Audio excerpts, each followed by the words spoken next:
All right. We're here. What up, everybody? Wow, fucking 15 minutes. Damn, that really... Sorry. Had both a late start getting in here and then just like a lot of stuff that I was like, I can get all this done in the time that the normal ad is gonna start up. Then it just took a little bit longer. Let's see. Let me adjust this. Okay, cool. And it was like compounding stuff, right? Like I got a friend staying over in like the basement room that we got. I was wrapping up a movie session. Hey, yo, what up, Mitts? How's everybody doing? I was wrapping up a movie session with a different friend and stuff like that, and they had to clean a few dishes, stuff like that, and it's just like, yeah, just one of those things where it's just like, just thing after thing after thing. That's the wrong one. I want starting to. Fine, I've acquired a PC. Hell yeah, that's what we like to hear. That's what we love to see. Let's go. But yeah, we had my friend over and we finished up watching, because we started like season 2 of Ted. Like on Peacock, you know, and we finished up the last 2 episodes, and then we watched. What did we see? We went to go see, or we didn't like go to see. It was on HBO, but we watched. No, it wasn't on HBO. Where was it? Oh no, yeah, it was on HBO. We watched The Mummy, like the new one, the one that like just came out. Not Sam Raimi. I forget the name of the director, but like, you know, the new one, the girl goes missing and stuff like that. Is Peacock free? Peacock is not free. It is a paid subscription service like all the other ones. All these fucking rat bastards charging us money to watch movies. But yeah, the Mummy, again, the new one, 2026. I kind of have a higher standard when it comes to horror movies. Like I still enjoy like 90%, 99% of the horror movies that I see. This one, The Mummy, incredibly underwhelming. It was fine. It just like it wasn't it wasn't everything I thought that it was gonna be. It was more so like it pretty much just felt just like The Evil Dead, but like not as good. Like there were so many elements of The Evil Dead, which kind of made sense because the same director who made the last Evil Dead movie also made the Mummy, and you can tell because like narratively and visually it's very similar. But it's not very good. You might as well just go see the last Evil Dead movie. I can't remember what the name of like the subtext name was, but it's infinitely better. It's maybe not infinitely better. Again, it is like very samey, but it's like nothing got said or done in The Mummy that wasn't like achieved better in The Evil Dead, in my opinion anyway. Like, it was still, like, an okay movie. It just wasn't quite... Maybe not what I was expecting, but, like, it wasn't... I don't know. It just wasn't as good as I thought it was. It was going to be. It felt a lot more like cookie cutter, you know? Like, it was very samey to a lot of other horror movies. But it was all right. It was enjoyable to watch. I've definitely seen worse movies. I made like a video about, it wasn't even like a video I made about it. It was just like a clip from me in like a live stream just going off about this movie called Outwater, which just like, it was crazy because like that came out roughly around the same time that Skinamarink came out. And if anybody knows about Skinamarink, then you either absolutely love it or you absolutely hate it. It's a very, not like, it is kind of slow, I guess, but it's a very like, what is it? it's a very cerebral experience in a lot of ways. But point is, there was another movie that came out around the same time that had a lot of similar vibes, and it was called The Outwater. It was so massively different. Like it felt a lot more pretentious. Like a lot of it relied on like sound effects. Like that was the thing that carried the entire movie, because a lot of the like visual concept was like stumbling around in like the actual pitch black dark. Like a couple of times when me and my buddy were watching it, I questioned like whether my TV was still on, because it was just that dark, and not like in a hyperbolic way to where like, oh, like it just had really bad lighting. No, like it was actually like legitimately pitch black dark, no light at all. It was crazy. And it was like that for maybe like a good like 40% of the movie. Like 40% of the movie was just pitch blackness, or like so dark that anything you're trying to like show on screen visually is just not comprehensible. It broke movies' number one rule of show don't tell. It was crazy. I really didn't like it. Okay. Let's see. I guess New Vegas because of Frontier. This first came out. Question: between Fallout 3 and Fallout New Vegas and Fallout 4, which game has the worst modding community controversy wise? I don't fucking know. Probably New Vegas, because like when you're talking about like controversy, specifically in like the modding scene, you're either talking about like, you know, oh, like this modder was, you know, said something fucked up, or somebody like a specific individual, like Arthmore, for example, the guy who's running like the Skyrim script extender and the Fallout 4, no, not script extender, sorry, what is it? It's the what is it? Now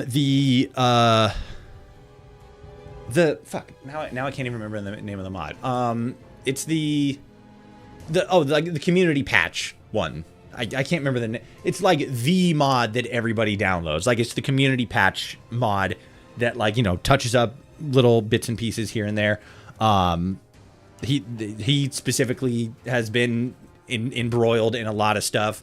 But that's not something that's like specific to like one community or another, because like he was involved with the Skyrim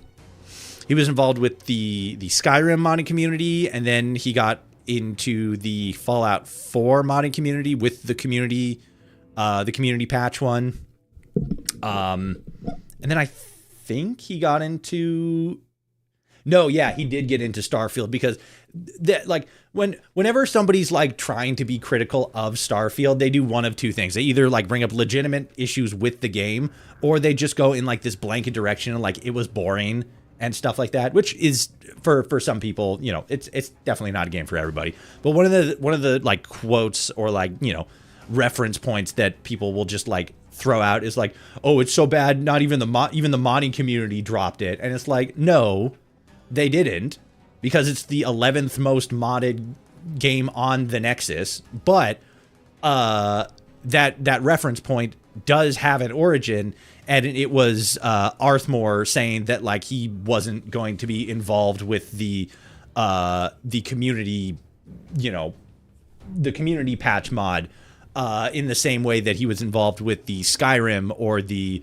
Fallout 4 community patch mod, because he just didn't find it as enjoyable or as exciting as these other games, which is valid. But because he, a prominent member of the modding community, said that, he gets quoted a lot, and it becomes generalized. It's like, oh, the entire modding community is abandoned. Like, they haven't, like, at all. So it was ridiculous. But again, to the question, like, which community has like, it says like the worst modding community controversy, so The worst modding community controversy wise specifically is saying like which community has had like the most controversies or like the biggest controversies. And just because of the existence of like, you know, the frontier and like what happened with that, like it's by default New Vegas. Like you could make some other arguments like aside from that. Like you could say like, you know, which modders or like how many modders, like the quantity, have there been like by the raw numbers in terms of like controversy and stuff like that. But then that's either like a point where it's controversy around like the mod that they made or controversy around like something that they did, right? Because it's kind of like the like it's funnily enough, it's still in the Fallout New Vegas community, but it's kind of like with the like Fallout Ashfall stuff, right? And like All Out Monty and his whole shtick, like inherently nothing controversial about Fallout Ashfall. It like the mod itself isn't doing anything controversial, but like certain people associated with the project have either done, said, or been involved in some kind of, you know, controversy or minor controversy, or are just constantly trying to, you know, start up drama and shit like that. And then it's like, well, is that technically the stipulation, or is it just like the mods themselves, you know? Because I also remember like a couple years ago, what was it? Eleonora made a mod that was like, I can't remember if it was specific. I think it might have actually just been like she added in like a shirt that was like a Black Lives Matter shirt or something like that. And then somebody else made I think it was a Ghoul Lives Matter, you know, clothing item, which was meant to be more of a like, you know, like funny, like in-game take on the whole thing. But then it was either like the comment section for that, it was either that mod, Eleonora's mod, or like some other third mod that was like actually like problematic or racist or something and was trying to like clap back against Eleonora's mod. That sort of like became like a little bit of spot of micro drama. So it's like, you know, it like, again, it's like what level is this being approached at? Is it being approached as like an individual thing, or in terms of like the mods themselves, like which one has been controversial?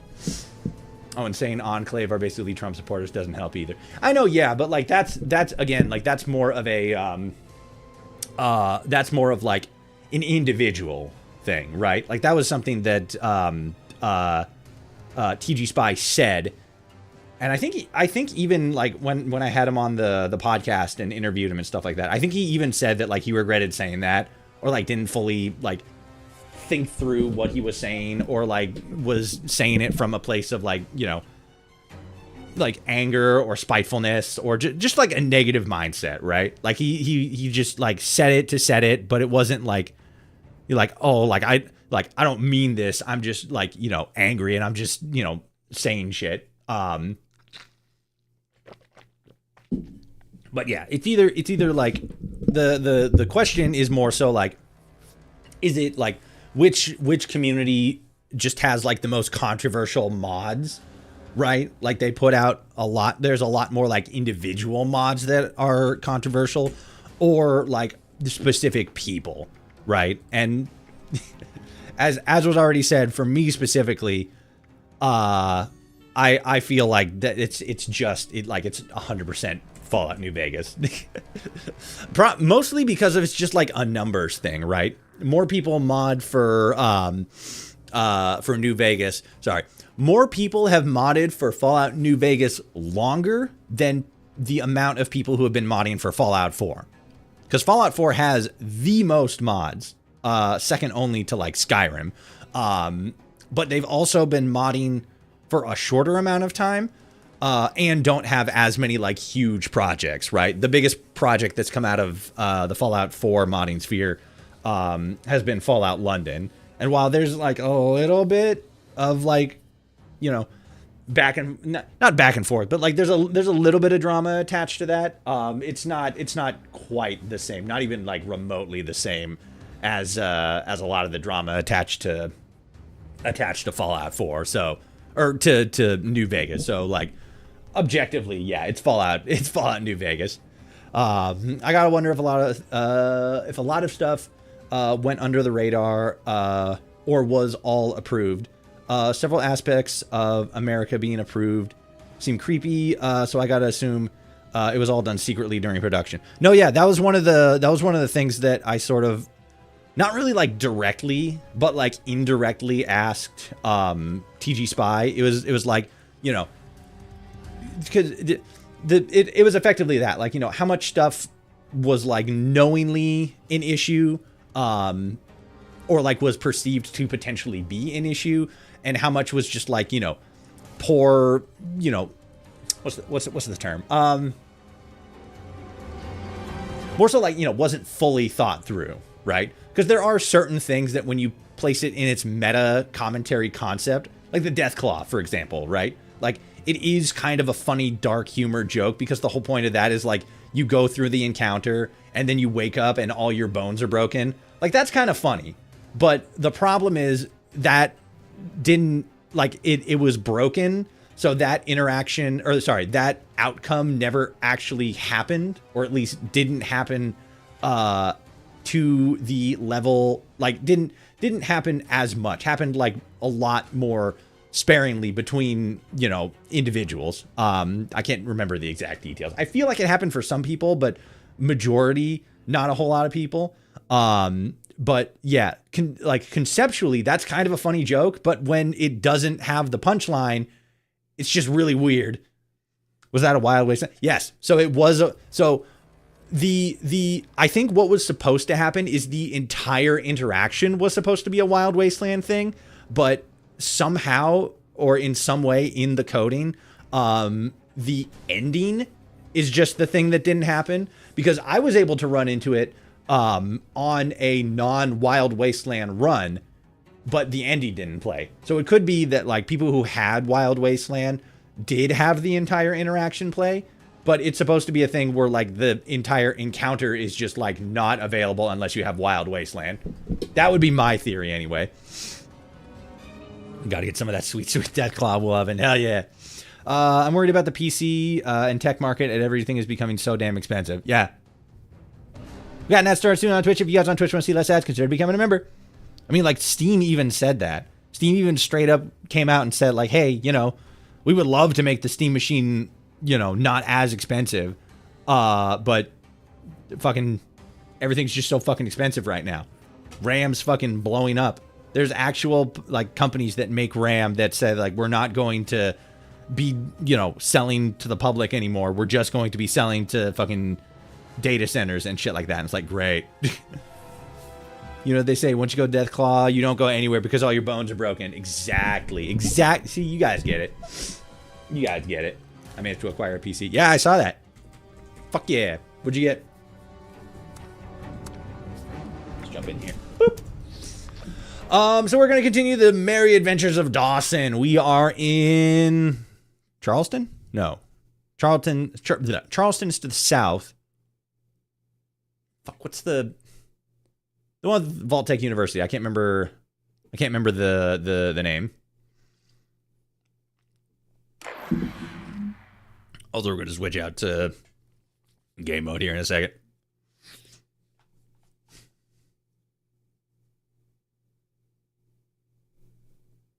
Also, did you hear that the government is suing the 3 FAM companies? Oh, do you mean RAM companies? Because they're working together to make RAM expensive. Yeah, that sort of leans like, because like those 3 specifically, I think are the ones that said that they're not going to be selling to the public and they're going to exclusively be selling to AI data centers and stuff like that. And it's like, yeah, that like it's not like the most definitionally like market manipulation stuff, but it is very much like, because, you know, there's stuff that like you can't, like the general public just can't buy in general that's used for like, infrastructure or, like government technologies and like stuff for like, industrial manufacturing and whatnot. And it's like, okay, that's fair. But then it's like RAM is, of course, not exclusively, but RAM is a big component, a vital, necessary component in personal computers. So home computers. So for them to turn around and all of a sudden say, yeah, we're not going to sell to the public anymore. We're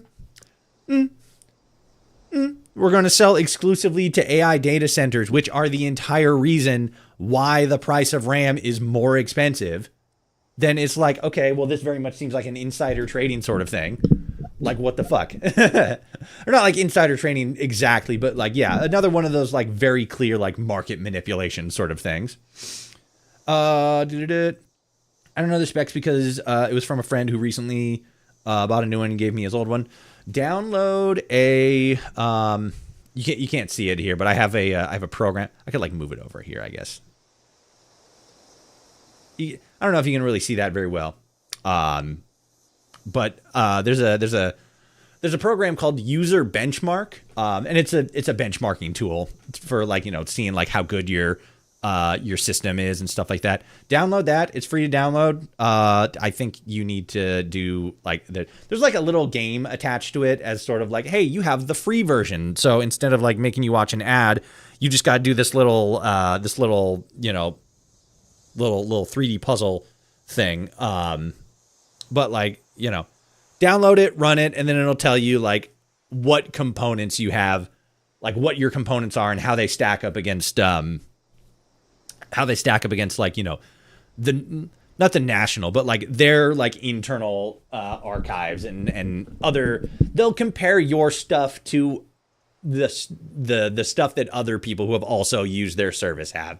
And it's good at telling you like, how good your bits and bobs are. But it'll also just tell you like, like what parts you have, like what your RAM is, what your CPU is, this, that, and the other thing. But it's a benchmark tool. So, it's good for stuff like that. If you're like looking to upgrade something, you can run that and then you can figure out like, okay, well, what needs upgrading, right? What's my step here? Oh my God, we are fucking lagging like crazy. All right, hold on. I just forgot I gotta close a couple of things.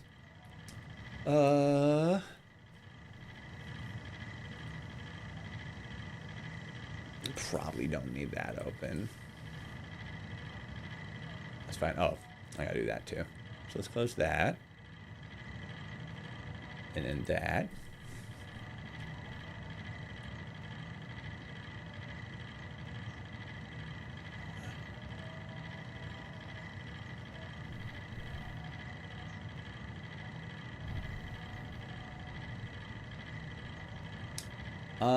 I think I heard some people have gotten a red line within 15 minutes of starting up their Steam machine. Like how, because there's like a light on the bottom of the on the console, right? That's, I don't know if like inherently, but is supposed to be like you run like it's like a little gimmick thing to where like if you're downloading something, it'll like, show like a download progress bar and stuff like that. And is that what you're talking about?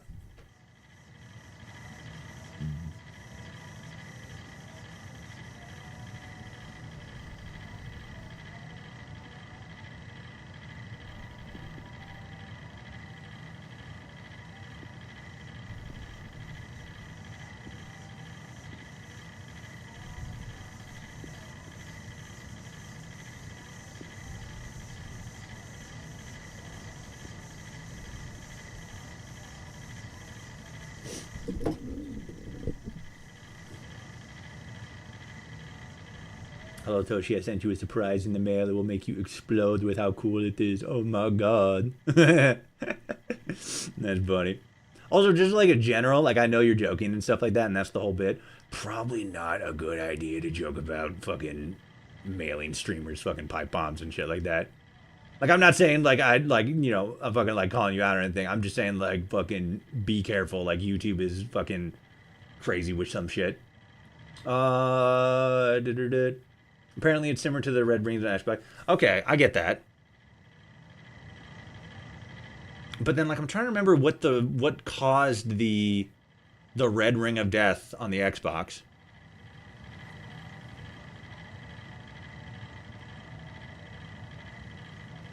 I can't remember. I want to say it was like, I think it was like a soldering thing, like when they were soldering the board on. Like it was it something about the heat? It's weird because like small devices like that, like mini builds, notoriously because they're built small doesn't mean that they're built like lighter. They're just more compact. So it's a little bit easier for them to heat up.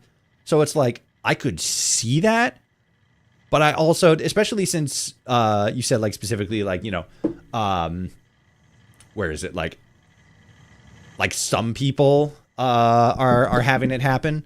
Let me open this real quick. I forgot I got to get this going too. Like some people are having it happen. If it's like a small thing, then it could be like, okay, you know, like it's an environmental thing or like a shipping thing or like, you know, this, that, or the other thing. But it's like, I don't know. Steam also isn't like a PC manufacturer. So like if they kind of like, you know, goofed up on something, I wouldn't be too surprised, but like I can't imagine it's like an incredibly widespread thing. Like again, Steam doesn't really make Valve doesn't really make computers. But like again, I can't imagine that they didn't do like strenuous testing and stuff like that. I can't imagine that they just like shat out a computer and we're all like, hey, you guys have fun with this, right? I would imagine that if people are having, oh fuck, I actually probably, oh no, I'm making dilute. I'm stupid. I didn't want to make diluted ones. I thought that I was making them out of like, because you can like tick blood is very is more valuable in this game. Ticks in this game have just been consistently pretty valuable because you can get tick blood out of them. Tick blood. You can get tick blood. And then I think I want to say with water, but I can't remember what the other ingredient is. But you can basically take that and then turn it into just regular stim packs. So I was seeing stim pack and I wasn't seeing diluted stim pack, and then I'm like, oh shit, I'm using my regular stim packs to make to make diluted ones. I'm wasting my good ones on like not so good ones. And like that's another thing that kind of makes me miss like when like the hardcore mode, right? Because I remember using diluted stim packs like back in like the early days, but it was specifically because like resources were like a little bit harder to get, but the game was also like inherently more difficult. So you would kind of have to like figure out like, okay, I'm running low on like my actual stim packs, but I got a lot of purified water, so I can make diluted stim packs to, you know, stretch it out and make it last a little bit longer. And it leaned a lot more into the, you know, the survival aspect of it. I think that'd be pretty cool. Or, well, I miss that element specifically. I miss Nuclear Winter. I do too. What was it? I read an article recently, and it was talking not specifically about Nuclear Winter. It was talking about 76 like in general, but Nuclear Winter was one of the things that came up, and I'm trying to remember what specifically it was, but it was like because Nuclear Winter was one of those ones where it was like fun, but it was one of those things that was really fun, but wasn't it wasn't getting enough attention as far as both the player base and as far as like the developers were concerned. Like the people who loved it, but that group was like small. What the fuck? Hold on. I got a little, you can't see it, but like down here behind me is like where the health bar and stuff like that. And I have a status effect I don't think I've ever seen before. Tuned, well fed. It's like scratch marks or something. Oh, fuck. Am I going to turn into a Zambo? It's weird. I don't see it in here either.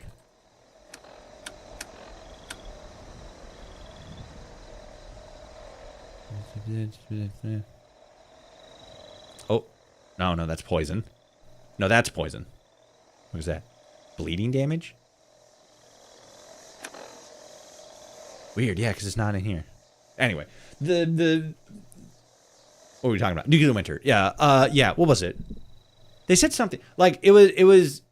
I think the takeaway that I took from it is like they have absolutely no plans on like bringing it back. Probably because there just there just isn't enough. Not like hype, but like there's not enough interest. You know, like the people who like it definitely like it, but it's one of those things that like mechanically it was just too odd and too awkward and too different from what they were doing in like the rest of the game.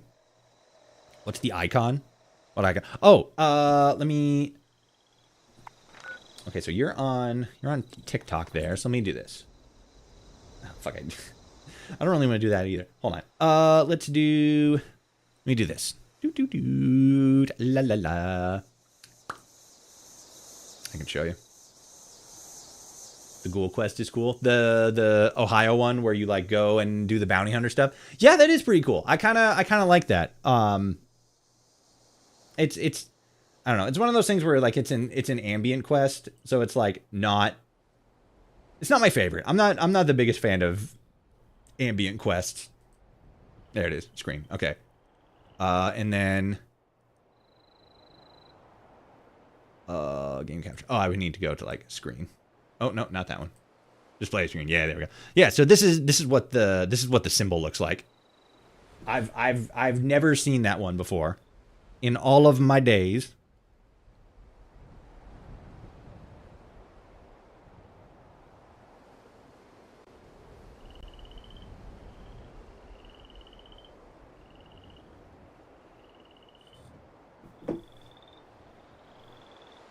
But yeah, this is what the icon looks like here. But yeah, it's a little, it's kind of a bummer because like, I think in the article they also said that there's not like, it's not like out of the question that they would like do some kind of like spin-off thing, where like, you know, they do like a Fortnite style thing, but it's like just Nuclear Winter. I don't think that's off the table, but I think at the same time, like it's not like a super priority, right? Like, I think people would, like, really enjoy it. But, like, again, it's one of those, like, smaller, more niche things. Are you on the PTS? Could be a new thing they're adding, because I ain't never seen that. Yeah, and that's the thing, too. I'm not on the PTS. I'm on a new game, but, like, I've never seen that symbol before. And it's, like, I don't think that they added anything. Like, I know that they had, like, the infestation update and stuff, but I don't think that's attached to the update. And it's weird, too, because, like, check this out. So like you saw it, and then like I go in here and it's not in my effects or statuses or anything. Perks, special, nothing. It's really weird. I don't know if it's doing anything bad for me, but like it's there. It's very strange. Very strange. Okay, so we're on the gaming screen here. Let me get the right thing open. What screen? Yeah, I want that. Okay, hold on a sec. Please stand by. Please stand by. And there we go. All right, we're back.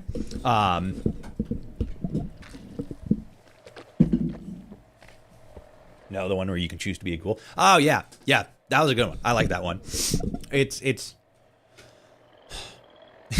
one of those quests where like if you follow canon, like if you follow the story like as like definitive canon, well, not like if that quest line is canon, but it's one of those things where like if you follow it as part of the canon quest line or the canon story of the entire game, then that would mean that every single member of Vault 76 becomes a ghoul, which I think is kind of an interesting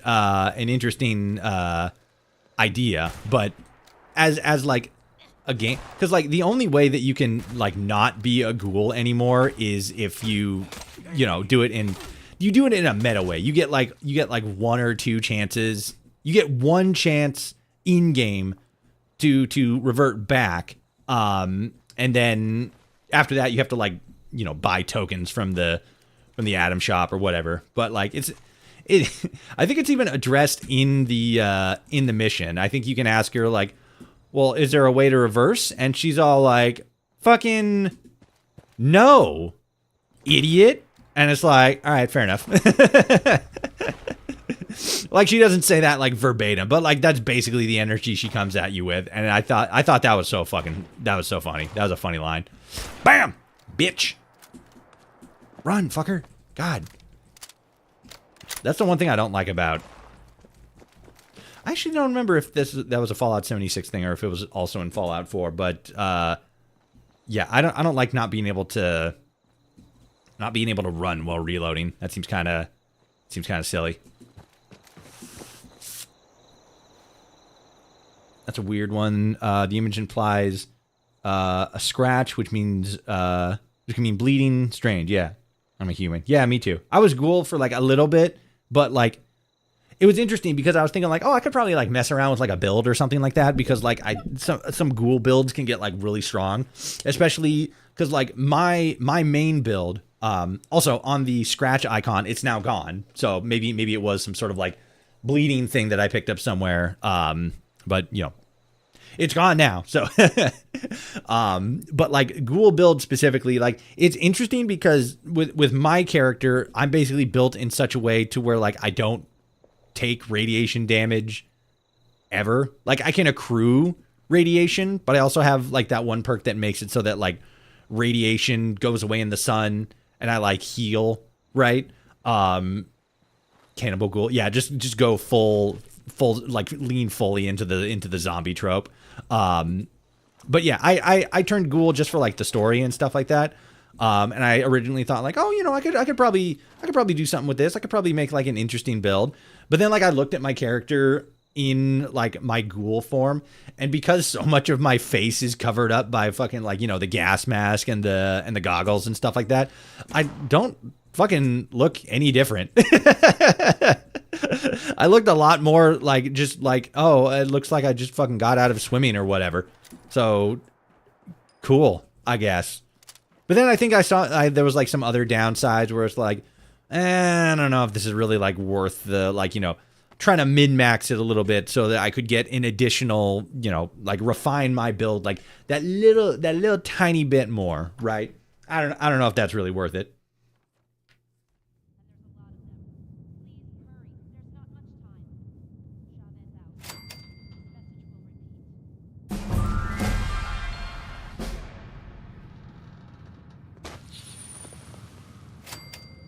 Okay. Sorry, my buddy's also texting me because he came over and like we like I said, we watched the last couple episodes of Ted, watched a movie, stuff like that. But then he was also picking up his bicycle, which I've had for a while, and then was riding it home, which for where he lives, a bit more of a ride than I probably would have done myself. But he's making it, so now he's texting me every once in a while to be like, bro, I'm almost there. Oh, God. It's so hot. I'm tired. I'm actively throwing up.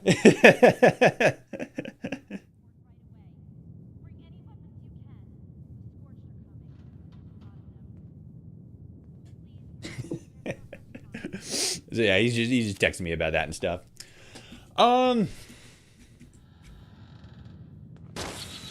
Weapons breaks. Okay, so that's melee weapons. Okay, yeah. So that's pipe weapon. Do I have pipe weapon? No. Okay, yeah, that's level 1. What do I have? I can't see him. So I think I got that one before. Let's go with. That's just pipe weapons. Yeah,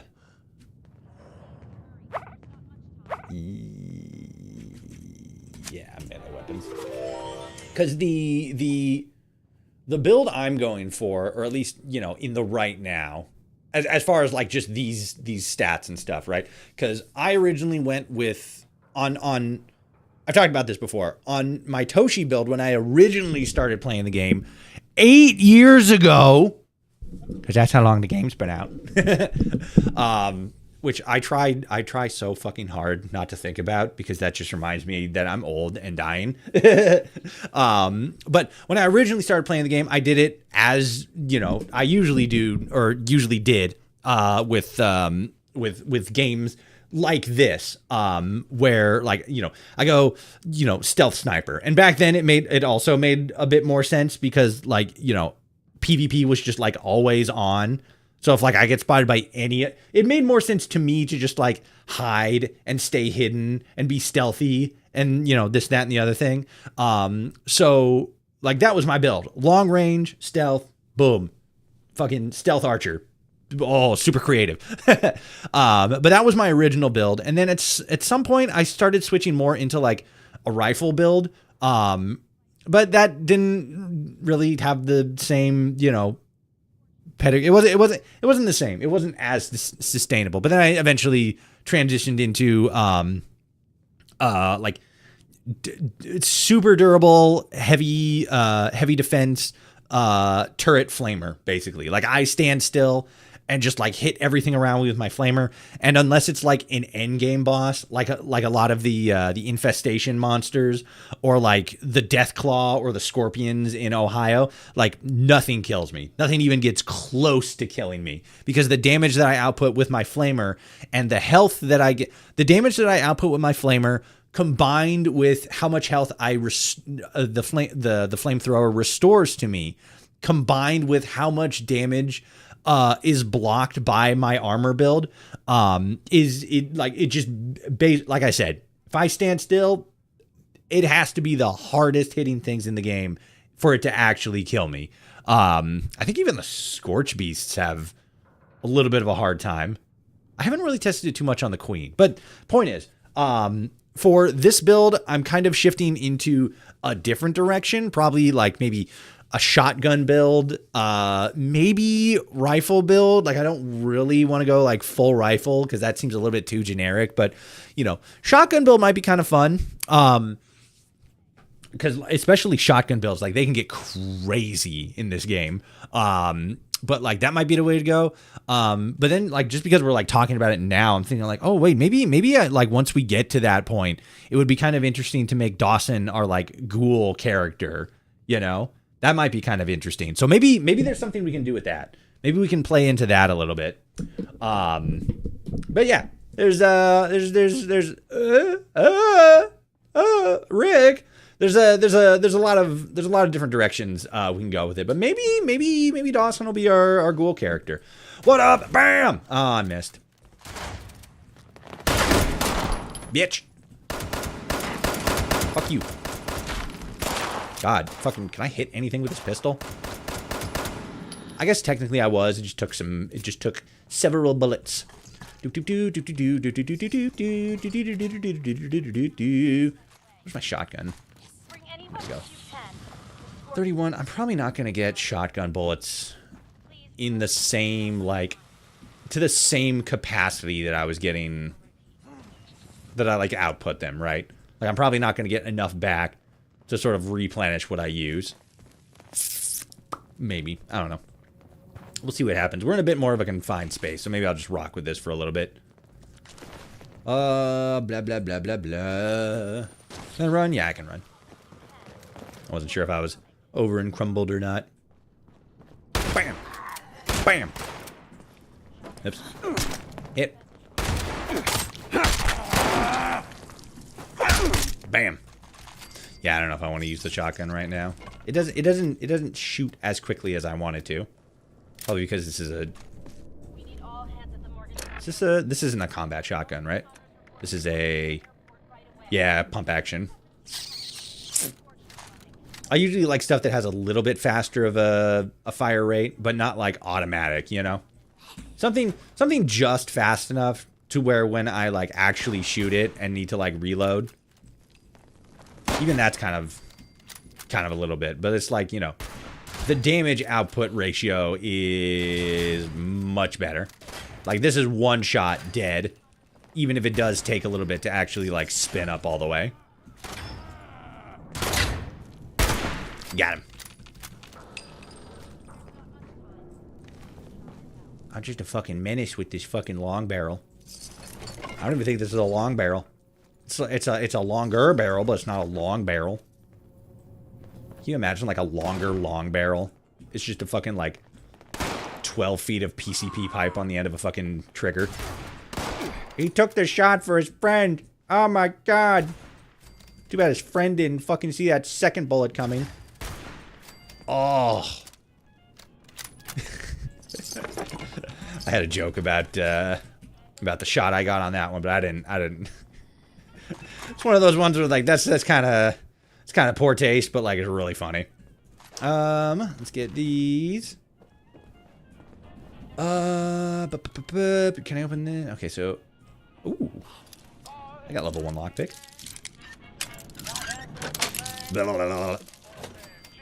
Okay, so that goes this way. Does this go down or does this go... Okay, so that goes... That's back over here. And then I think this goes the same direction? No, you go somewhere else. Hold on. Yeah, I think this goes to where we get the... Where we get the key. I think... No, this is the little side room here. That's right. Because we couldn't get in here, and then that goes back out to the... No, never mind.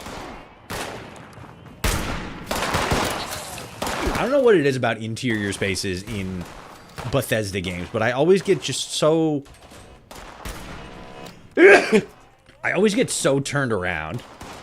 Like... Ah, we don't have the fucking... Ah, now we can't go back that way. Shit. Yeah, unless they're like the most simplistically designed interior spaces ever, I just get so fucking turned around in them, and I have no idea why.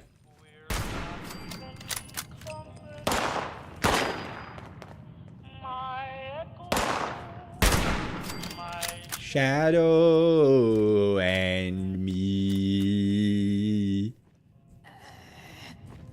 What was that? Which was that the...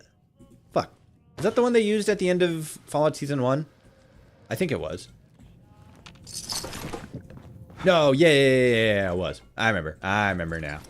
Yeah, like where they like revealed fucking Hank standing over the view of New Vegas. I remember that. I can't wait for Season 2. Or Season 2. I can't wait for Season 3. It's gonna be so good. Fucking let's go. There's so much fucking cool stuff. Because like, especially since it's like, hey, we're still hanging out in New Vegas. Let's fucking go. Oh fuck. We got an ad starting on Twitch here pretty soon. If you guys on Twitch want to see less ads, consider becoming a member. Missed it. Wasn't able to get the whole thing out. Yeah, and like again, I don't know why it's so fast now, because I remember being able to like get out the whole thing like 5 seconds after I see it pop up, and then still have like another like 5-10 seconds until it actually starts. And then like just recently the ads have been like, boom, we're here, guess what, you got 3 seconds before we start, and then I just gotta fucking like belt it out real quick, and then like it immediately starts after. It's crazy. Twitch is on that fucking demon time. We're like, give us money right now. We're owned by Amazon. We don't have enough money. Or at least fucking Jeff Bezos isn't giving us enough. Wait, that's not where it was? Morgantown, that's the city. I couldn't remember what the name of the town I'm in is. Oh, there's the card. I'm stupid. Give me that. Fucking rude. Not giving me the card the first time I asked for it.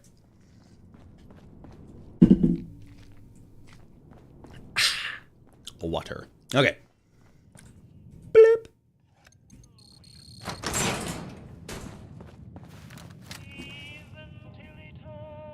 Watch me one-shot this.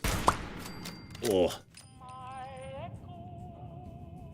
My shadow and me. Bam. Gotcha. Fucking sneak attack, 3x damage. Oh yeah, because I'm still in caution. They don't know where I am, but they know like there's shots coming from here. Oh! Oh, sneak attack, 3x damage. Get fucked. Get actually fucked.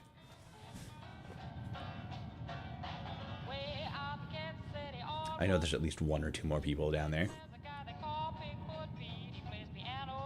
Doesn't really matter if I charge headlong in. They're going to die. Yep, there's one of them. I remember going through this, like, originally, like, the first time I was going through this, like, ever.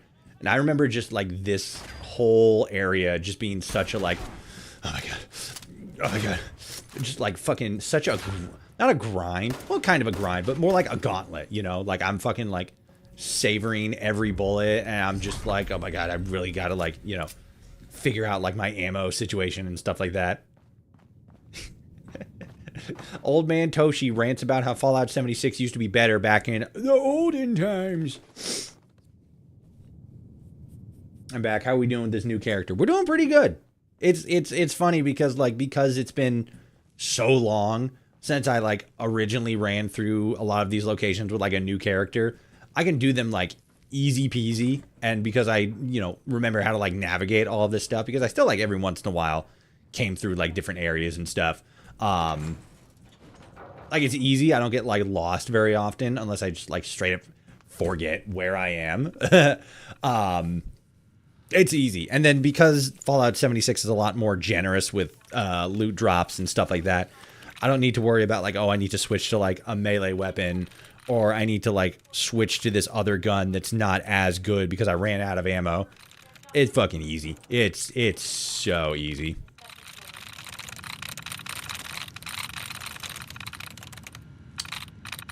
No other ones? Hold on a second.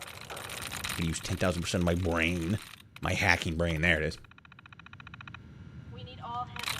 Stray, knock, based, slate, sends. Slate? Nope. Canuck. Nope. Based? Not based. Oh, there was one on the other side. God damn it. Back in my day. Yeah, seriously. Back in my day, when Fallout 76 was actually good. Referencing the early years when Fallout 76 was literally, like, the worst game ever. Oh, jeez. It's had such a glow up, though.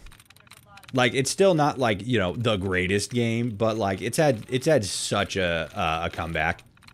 And, like, it's still fun. It's just, like, you know, it has the same downfall that, like, every other online game has, to where it's like it's like the problem isn't that, like, because, you know, you're playing an online game, you expect there to be, like, a constant flow of content updates, right? Because I mean, that's the whole point of online games. It's like new stuff coming out and being able to, like, do that new stuff. It's not exactly a very strong single player experience. And that's kind of just consistently, not consistently, but, like, for the most part, that's been Fallout 76's biggest struggle, is just new content and, like, you know, interesting content. Because, like, you have stuff like Skyline Valley and Burning Springs and stuff like that. That stuff's dope. And, like, the expeditions and stuff, that's also fun. But then it's like you have stuff like, you know, the Infestation update, which is, like, you know, it's kind of fun, but it's also, like, really weird and really difficult to, like, start. And it's like, you know, it's like new content, but it's not, like, super, like, long-term engaging, you know? I can't figure it out. I don't remember, like, it's basically like a word jumble, and, like, you can kind of figure it out, like, because the password has, like, similarities. So, like, I think it's like having, like, let me just pick a random one. Twang. Nope. Sling. Okay, so one likeness. So something in the word sling, if I remember correctly, it's the position. So when it says one likeness, it's referring to one of the words. Because if you look at all these words, they're all 5-letter words. So one of the words in the word sling, one of the position letters, right, is shared with the actual password. So sling, if I go up here to cells, right? They both start with an S, so it's like that could be the likeness. And it was. I just got lucky on that one. But yeah, sometimes it's a little bit more of a sort of like trial and error thing. It also becomes like a balancing act, because when you find the like closed brackets, that'll get rid of an entry to, like, you know, scale the numbers down. But then sometimes when you play it, or when you do that, you'll get the like reset tries. And if you just like spent all your time just like trying to find as many and get rid of as many potential words as possible, it's kind of wasted. But it's relatively easy. But like if you're also like not great with words, it could be a little bit of a struggle. Okay. Remote door control.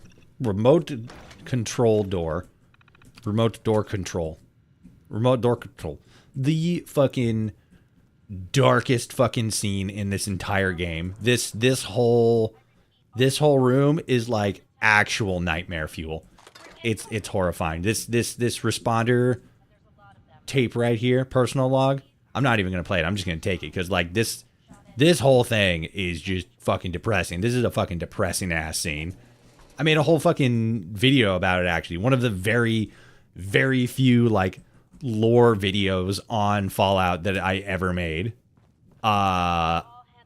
Just because it's such a fucking the inside of this room is the most like horrible, gut-wrenching thing I think I've ever seen in any Fallout game. Not like the worst, but like shit's up there. Morgantown. I used to love coming here on weekends, taking flight lessons. Now it feels like I walked into a nightmare. Those scorched things are everywhere. I kept quiet. They didn't see me. I managed to observe them for a bit. Whatever this disease is, it seems to completely take over its host. The ones that used to be human, eventually they go rigid, like some kind of stasis. And if they stay like that for too long, they sort of burn up from the inside out. Vesuvius in reverse.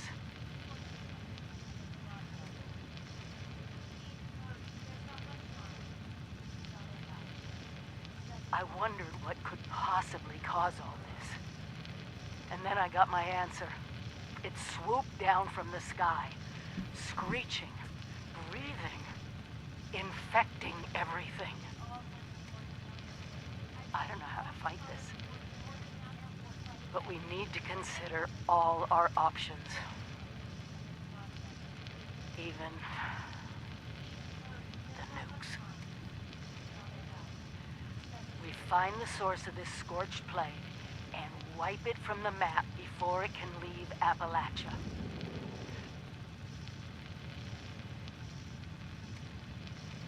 But first things first, we can't let the disease spread to us. Looks like the responders were developing some kind of inoculation. I'm going to pick up their work. You should too. This is the Overseer, signing off. So yeah, that was basically like narrative-wise in the story. That was the Overseer basically figuring out not what the Scorched Plague was, but figuring out like where it came from. And given the fact that it's coming from fucking giant fucking dragon-sized bats just flying across the countryside, or at least, you know, the region, stuff like that. Yeah, that's not too great. That's kind of a way big, huge, uh-oh moment. Oh, there you are. I was wondering fucking where you... Get the fuck up. Don Trell. Sleeping sumbitch. Another visitor to the responders' graveyard. Yes. Be pretty good to have gotten past all those mutants out there. Come to pay your respects to the fallen. I still don't inherently understand like how you continue to persist here as a living, breathing, fucking calorie intaking, water needing sumbitch with all these fucking Scorch just fucking toddling around at any second, fucking able to just fucking grease you. Especially since like there's not really like a back exit from this room specifically. You have to go all the way back outside through not entirely everything that we went through, but like mostly. And like there was a lot of ghouls or a lot of Scorched out there. So I don't know, fucking whatever you're doing, it's working. Who are you? Name's Dontrell. Dontrell Haynes.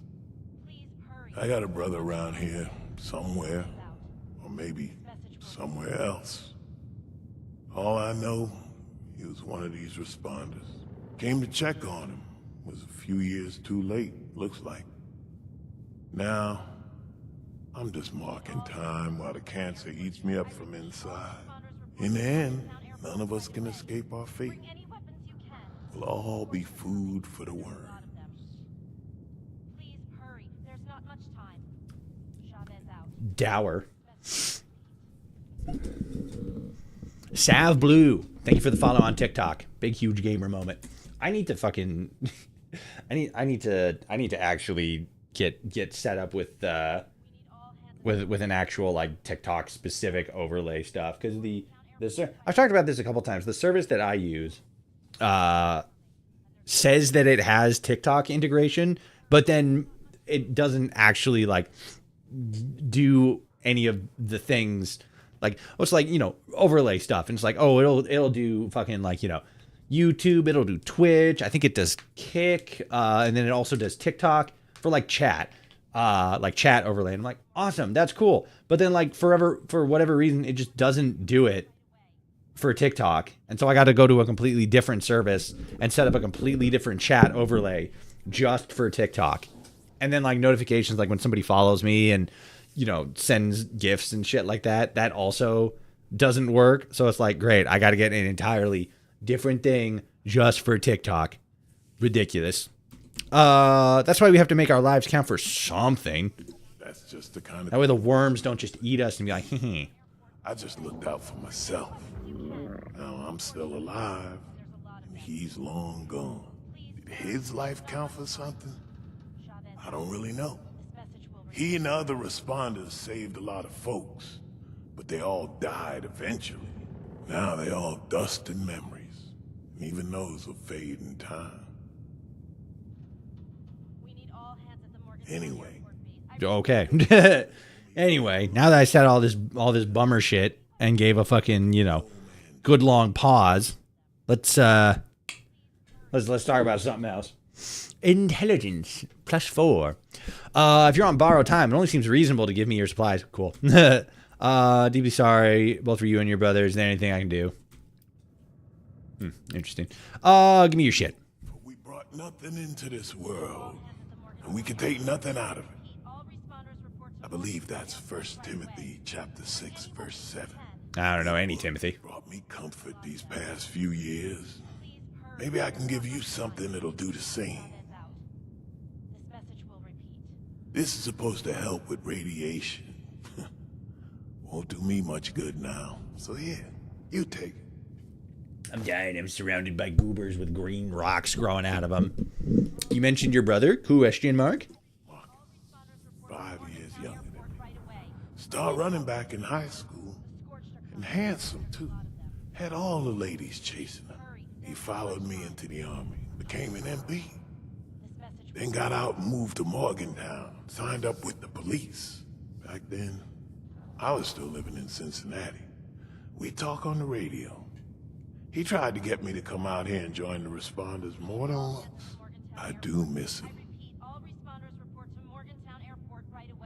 This place is dangerous. Why do you stay here? Well, I don't figure it matters much how dangerous this place is. one of those mutants don't get me, cancer will. But I guess what keeps me here is just knowing this is where my brother died. Call me a superstitious old fool, but I don't want my spirit to have to walk too far to find his. Fair, I guess. What do you know about this area? I know it's a ruined wasteland, filled with 100 things that want to eat you. It's better this way. Less noise, less fuss, just echoes. In time, nature takes it all back. One day, nobody will know there was ever a city here. In the short term, well, you got the train station with the robot who can sell you supplies. And south of that, the train yard might be good for salvage. And of course, Morgantown's just across the river. Probably lots of useful stuff over there, if you can survive. Tell me more about the responders. There used to be cops, firefighters, medics. Marcus always made them sound like good folk. They looked after other people as best they could. This was their base, as far as I can tell. They got overrun by those things out in the hall. Found a few bodies in here and set up a little memorial. There was a lady named Chavez. Got a holotape she made on that map table. Last words by the sound of it. I ain't been here that long, so that's about all I know. Okay, bye. Time's all I got left, but I don't mind sharing it. You be safe out there. Alright, so there's a holotape on the table somewhere. I think that's what he said. Chavez out. This message will repeat.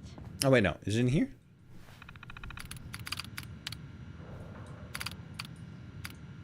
Firearms? No?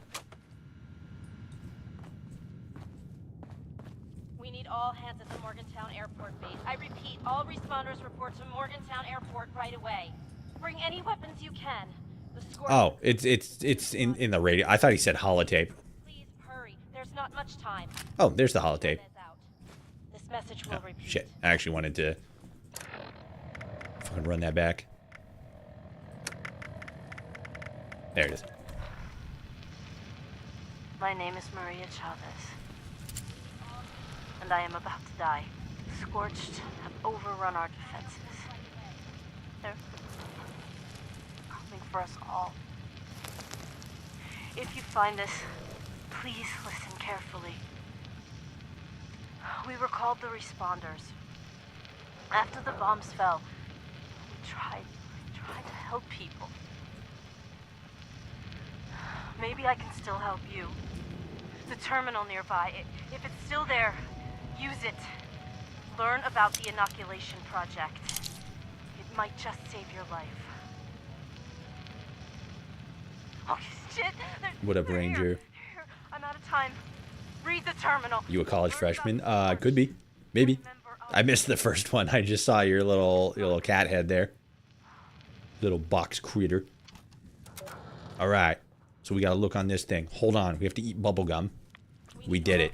We become irradiated. As does everybody who eats bubble gum. Alright. College freshman time, baby. We're pinkering around on the computer. Personal terminals. Senior members. Here we go. Seniors, quartermasters, other members.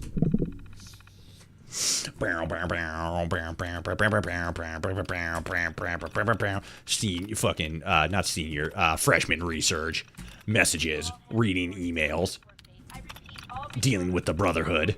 It's all typical college freshman shit.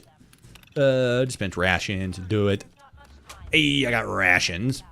New miscellaneous quest added. Track quest on you, Pip-Boy. Alright, let's get the fuck out of here. And then we can go over to the college. We can fucking start Haze Week. Fucking beat the shit out of some fucking... Oh, wait, no, shit. I'm the freshman. Uh-oh. Shit. Oh, no. Hit the button. Bloop. Fucking some bitch. Shut the fuck up. Fucking piece of shit. Oh, fuck. How do I get out of here again? Well, Well, I definitely gotta go that way. See, that's what I'm saying. This fucking place is so fucking confusing. We gotta go in such a roundabout way to get back to the beginning. And it definitely doesn't help that I'm so fucking over and crumbled. Fucking knees weak, arms heavy, mom spaghetti. You know how it goes. Wasteland, motherfucker. Gang, gang. Fucking pipe pistol. I gotta use the pipe pistol more often. It doesn't have a whole lot of ammo, but then it's like I could use that, and then like if it's good, it works. If not, well, gang, gang. Wasteland, bitch. There we go.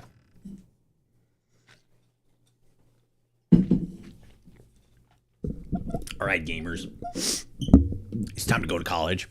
It's time to get an education. It's time to get big brain. We're about to do some big brain shit. Major Force, thank you for the follow on YouTube. I don't know why it's not fucking doing the thing. Fucking punk ass fucking machine. Bam! It's not bad. Phew. Oh god, no.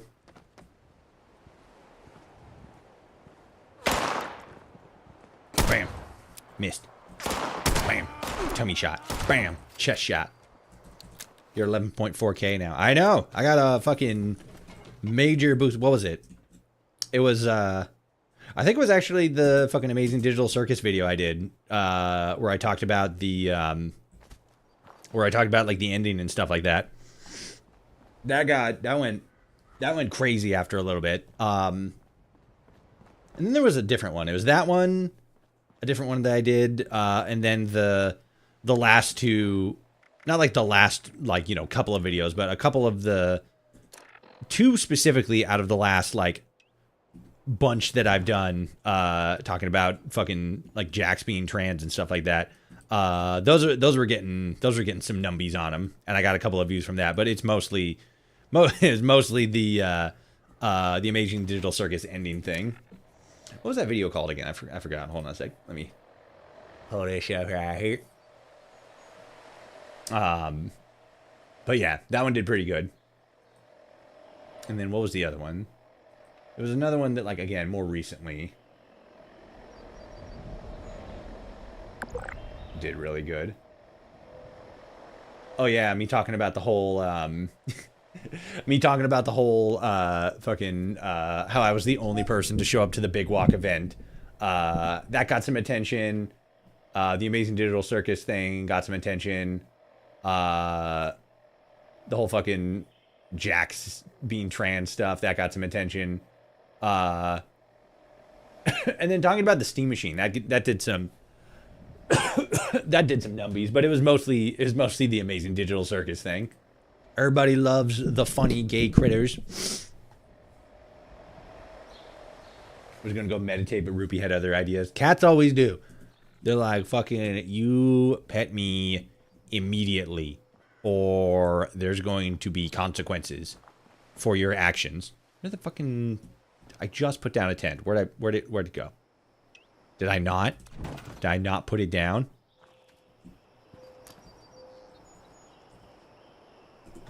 Sure, that works. Can't place a survival tent near an existing location. Okay, I guess I gotta go this direction. I'm sore For no fucking reason. Building this Ruby said it was lap time. It's always lap time. That's my secret. It's always lap time. I'd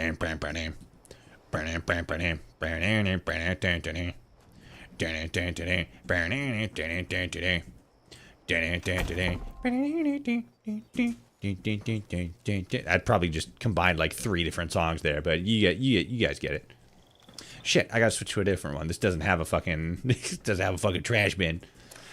Okay, Z.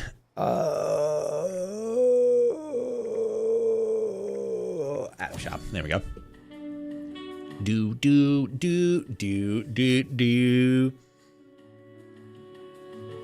I love that character animation. Which one?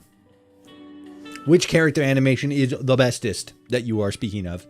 Swamp Lantern. Oh, yo, I actually really like this. That's mine now. It belongs to me. Look at those fucking delicious fucking Slocum Joe's fat stack pancakes.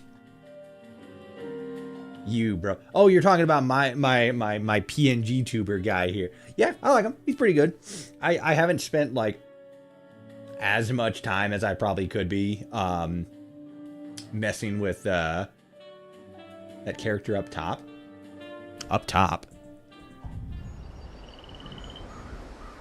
Oh, you're looking at me on TikTok. I missed which one you were. Yeah, I have a different build there. Yeah.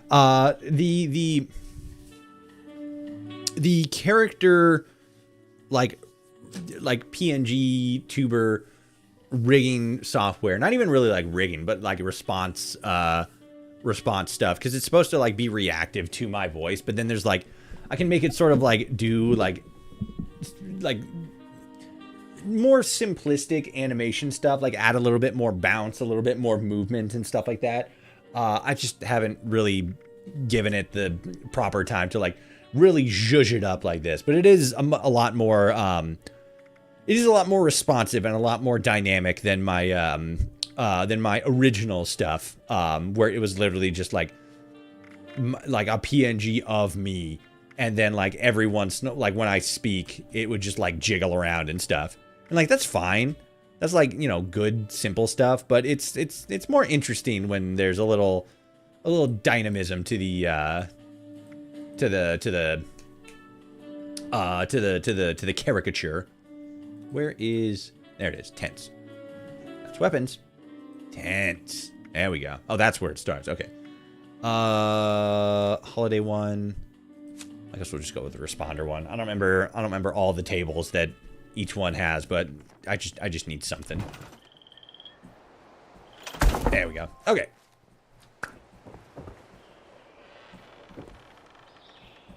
This has a cooking station, which actually we could probably do that real quick. Just the movement when you talk. Oh no, yeah, it's awesome. The little like change direction, like again, it's not like the greatest thing, but like when like as if I'm turning towards the camera. And then like it's probably a little bit harder to see on TikTok, but if you look at my mask is like bobbing up and down a little bit when I'm actually speaking, to sort of give me the illusion that I'm talking.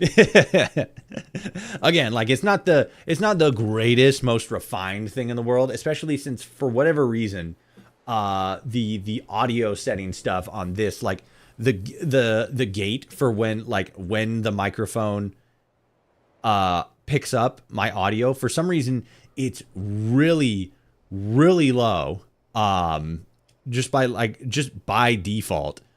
And for some reason I can't adjust it. It's really weird. Like I can adjust when the gate opens up and it triggers my character to like, you know, move and stuff.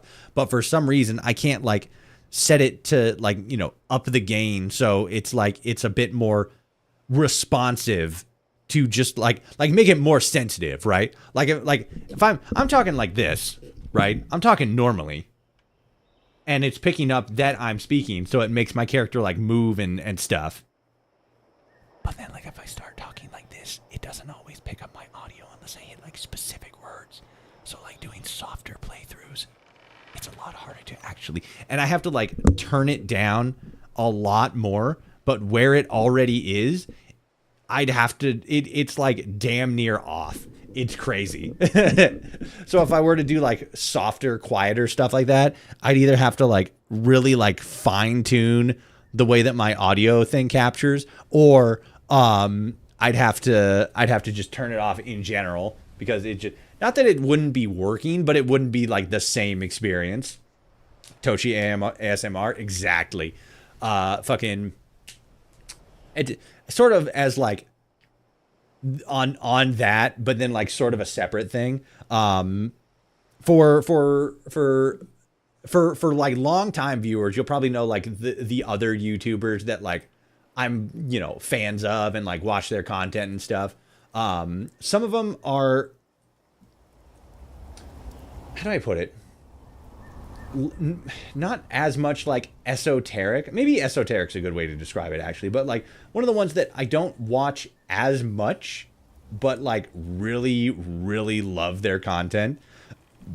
Oh God, excuse me. So like there's this one creator who does like video essay style content.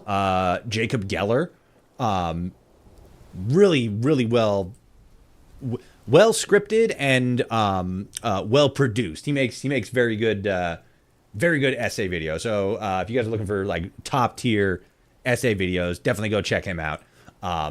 But then there's like, you know, the others that are just like a lot more common, right? You know, game theory, film theory, Jacksepticeye, Cinnamon Toast Ken, stuff like that. I watch Markiplier every once in a while, but he like he's funny, but he was never really like my wheelhouse, you know.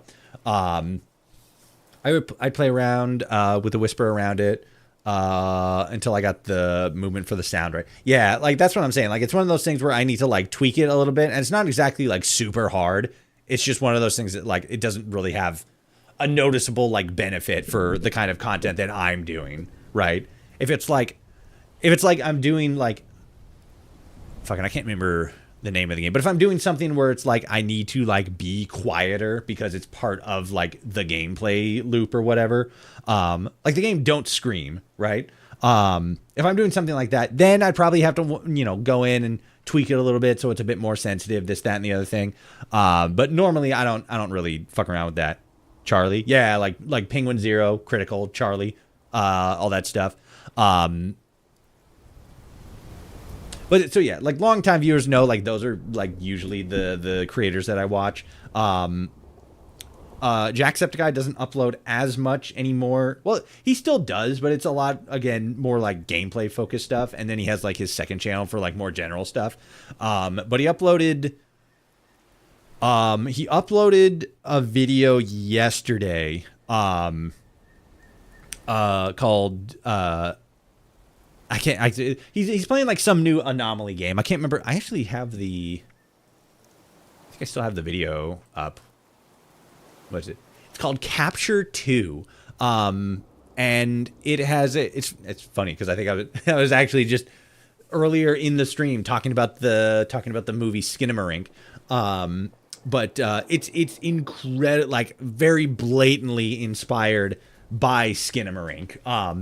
Not like a negative way where they're like ripping it off or anything, but like it has all of the same like thematic elements, visual elements. Like it's damn near like Skinamarink, but like, you know, in concept. But the like whispering in any sort of context, but more so specifically in like a horror context, is either done like really, really well, or just sounds like goofy and cheesy and like, you know, not very good. So in Skinamarink, there's this one scene that it like where a character whispers, and it's done really well and it's really creepy, but it's so easy for stuff like that to just sound like goofy, right? So if I were to, you know, say something like, you know, there's a ghost in your attic and he's coming to kill you, you know, something like that, where it's like I'm whispering, but it's still, I'm not putting like too much like emotion or character or presence behind it. It sounds goofy, right? It you know, for like the ASMR sensitive people, it still tickles that part of their brain, but it's very different. I'm hunting Mirelurks. Yeah, exactly. Like, guys, be quiet. I'm hunting Mirelurks. But if you add even like the smallest amount of like presence or like character work behind it, it makes it insanely quiet. So in Skinamarink, the line in question with the whisper is, it's something like, you know, put the knife in your eye or something like that. But the way the line is delivered is so creepy because it sounds like this. Put the knife in your eye. You know, where you sort of like manipulate you like, for me anyway, it's like you set your jaw in a specific way and then like you speak more from like the like upper middle part of your throat. At least for me, like that's where I visualize it coming from. But just adding that little bit extra thing behind it. And again, like context always makes it a lot creepier. Because if I were to say like, I'm hunting Mirelurks, it's not quite the same, right? So context is definitely a big part of it. But there's a big difference between like, I'm hunting Mirelurks and like, I'm hunting Mirelurks. You know, it's a very different, it's a different tone. It's a different presence. If you do character creation right when it comes to voice acting, specifically whispering, it hits different. It still works with the character IMO. The Darth Vader, real. Like it's all about making your voice not sound like you're just whispering, because like that can be done sort of well-ish too. But if you add like that more throaty inclination behind it, it makes it sound just like that extra layer of unsettling, right? Because then it's like everybody sort of can create an idea of what somebody sounds like when they're whispering, but then like to manipulate that by putting that additional spin on it that's not coming from like, you know, a digital source just makes it all the more like creepy and unsettling, right? But yeah, that was effectively what I was getting at. Jack talked about how like whispering can be like real cheesy sometimes, but if it's done right, it's like really effective. Okay, so we're going to the Morgantown College over here. Oh yeah, look, wait, the inoculation project. That way? No, that's the south. So we're going east. That way. Yeah. Hit. I'm still over in Oh yeah, because I got like fucking guns and shit on me. Good thing I'm nearby the train station. North. Yeah, it's over there. I gotta sell some shit. No, there's no crafting table here. I forgot. I can just use the crafting table that's there, and then I can just move the tent. But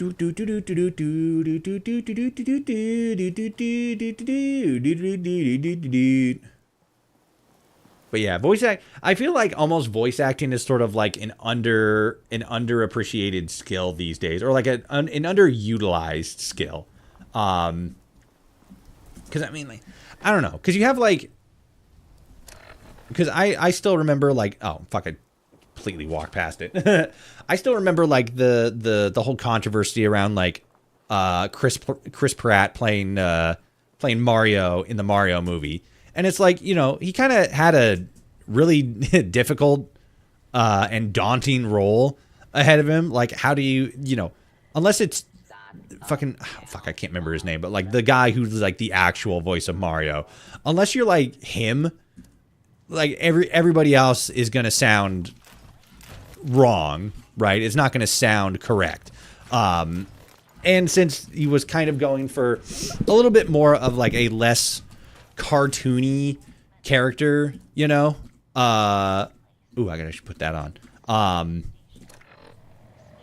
You know, he's like he's a heavy, like a closer to like middle-aged male, and he has to sound like youthful and energetic, but not like, you know, childish and stuff like that. So I don't know, I feel like Chris Pratt did the best with the role and the expectation that he had on him.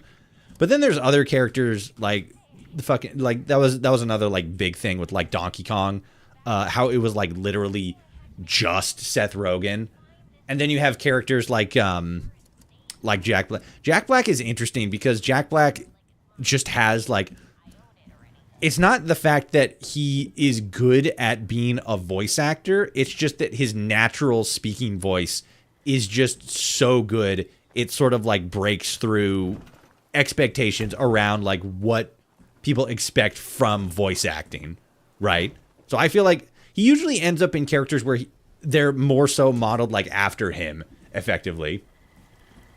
He has the charisma for it. Yeah, exactly. He has the, like, his acting, it's one of those things where like just his presence makes the movie or like makes the project better just because of the energy he brings to it, right? Even like the Minecraft movie, which I think people thought it was like okay, but like, you know, overall like pretty underwhelming. Jack Black was still like the best part of the whole movie, but he wasn't like trying to do like a specific voice or anything. So, you know, he wasn't voice acting, he was just acting. But then like just some voice actors just don't really try to do voices. They're just all like, yeah, this is my voice. I'm the voice actor. It's like, yes, you're the voice actor, but you're supposed to be voice acting a character, not just the character is supposed to be your voice, right? That guy loved Pratt, the voice he made a cameo in the beginning of the first film. Oh, yeah. Yeah, because he played like Mario's dad, if I remember correctly. His Bowser was perfect, other than that, other than the crush on Peach. Yeah. I mean, that's just Bowser canonically. But yeah, and then that's one of the things that was so interesting about Bowser as a character. Like, it fit, his voice just fit so well in the role. Because like it was kind of like the opposite direction that Chris, well, actually maybe not. Because like Chris Pratt's whole thing was he kind of had to add weight. He had to make a kind of one-dimensional, but a lot more like lighthearted character seem more serious, not like gritty serious, but a little bit more realistic. Whereas with Bowser, he had to make a more serious character while still being cartoony. He had to make him seem a little bit less, you know, just straight up like daunting and intimidating and stuff. And funnily enough, that is just like his natural speaking voice. And so like, you know, he added a little bit more of like a growl, like I'm Bowser, but it wasn't like he had to do like a whole lot. His voice was just naturally perfect for that part. I think even in like the early days, when they're like still announcing like all the voices and the characters and stuff, they saw Jack Black and like, oh yeah, this is it. He's got this 100%. He was the guy in the, oh no, yeah, that's right. He was the guy in the diner. His dad, the whoever voice acted his dad was somebody too, wasn't he? Wasn't he also a cameo? I thought he was. I can't remember, but yeah, the actual like American voice, because like I don't know if they have like, you know, the Japanese dub or something like that. But yeah, like there was like a guy in the diner who was like the actual voice actor for Mario, which was really cool. Blam! Shot you in the dick. Shot you in the head. You died. I got flamer fuel out of that. Ooh, I got a flamer too. You want to die? Huh? Is that what you want? You want to get shot? Guess what? You got shot. And then you got shot again. You have perished. I'm not sure. I thought he was. I'm pretty sure he is. I just don't remember who.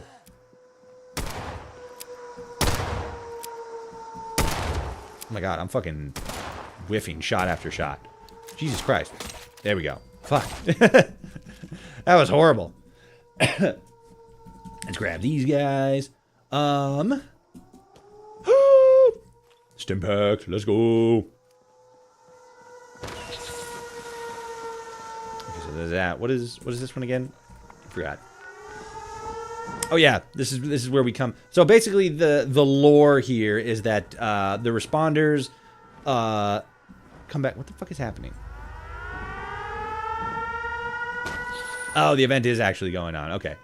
Well, it's not like going on. Oh no, yeah, it is. It is. I'll put this one on. There we go. But yeah, the lore here is that the have a good one, bro. Yeah, you too. Southern Gentleman, thank you for the follow on TikTok. Let's go. Big dubs. But so the lore here is that the Scorched Plague starts spreading across Appalachia. And then the responders who are already there start using their, their training, their mission statements, stuff like that, to help people. And part of that is quarantining infected people to, figure out what's going on with them, and develop inoculations and stuff like that. So they're going through all that, and they set it up here at the airport. And then what actually happens, I don't think we've gotten to this, like, narratively in the game yet. Oh, wait, no. I'll just take that. I don't think there's anything important. Oh, I can see that there's a fucking bed kit in there, but I don't want it. I mean, I kind of do, but I'm not going to fucking bend over backwards for it.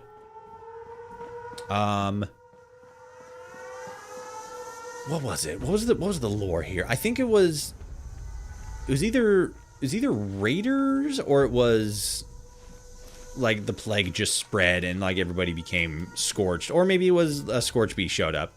An ounce of prevention. View available trading. Build camps. Eat SpaghettiOs right out of the can. Cigarettes. Don't smoke cigarettes. They're bad for you. Sugar bombs. Boiled water. Good, good. Ooh, hello. You belong to me now. Get in my pocket. Yoink. Oh, I gotta level up. I gotta level up twice.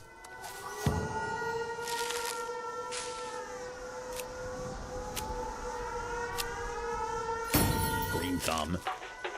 What do you call the time you clean and do laundry? Your day off. It's one of those, like, anti-jokes, where it's like the joke is that it's not a joke. I love them. Let's see. Not a whole lot here. I could probably just get more intelligence things. I'm pretty sure I'm about to get level 3 with this. With licensed plumber. Oh yeah, I gotta do another one. Oh yeah, max rank. Okay. Makeshift warrior. Boop. Okay. Oh my god, I got 5. Jesus Christ. Okay.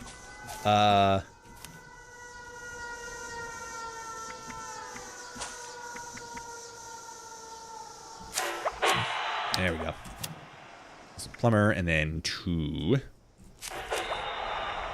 Whose inventory will spawn 90% slower. Sure. All right. So I did that. Oh, I did both of them. Oh, no, that one just cleared out. Okay. Attend a fraternity party. Shit, now I'm encumbered again. I got too much crap in my backpack. Oh, fuck.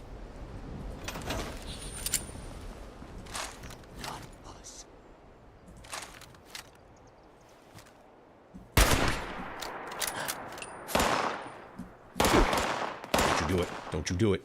Bam. Shit. He's doing it. Ow. He's hitting me. He's hitting me. He's hitting me and it hurts.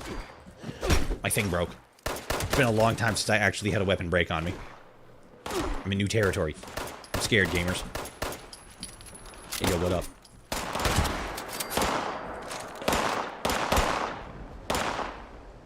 Somebody else. There you are. Oh my god. He survived. How dare you survive? Get shot in the brain. Oh my god. Bam. Got him. Okay. I think there's something at the top of this tower, if I remember correctly. I think it's just like a holotape, though. All responders report to Morgantown Airport right away. Bring any weapons you can. The Scorched are coming, and there's a lot of them. It's been a hell of a week, I tell ya. We lost more good people fighting off those damn scorched things again. Now I got Shabbos telling me we're picking up a new radio signal. Someone's asking for help. She wants me to take my team and follow it till we find them. Can't be too far.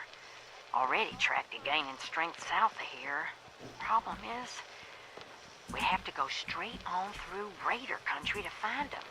And I don't have the time or men to spare right now. So, I hate to say it, But I gotta tell her it ain't gonna happen. Not now. My team's the last line of defense. And if I take on some wild goose chase, we're leaving ourselves open for another Christmas flood situation. And you can bet your ass I ain't gonna let that happen again. Even if it means someone out there might need us.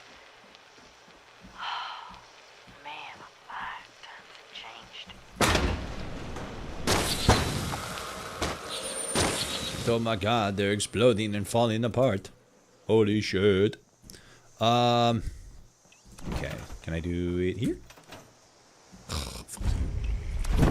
Can't place it near an existing location. The entire town of Morganfield. Morgantown. What the fuck? The entire community of Morgantonville. What the fuck is he even talking about? He's on the crack pipe.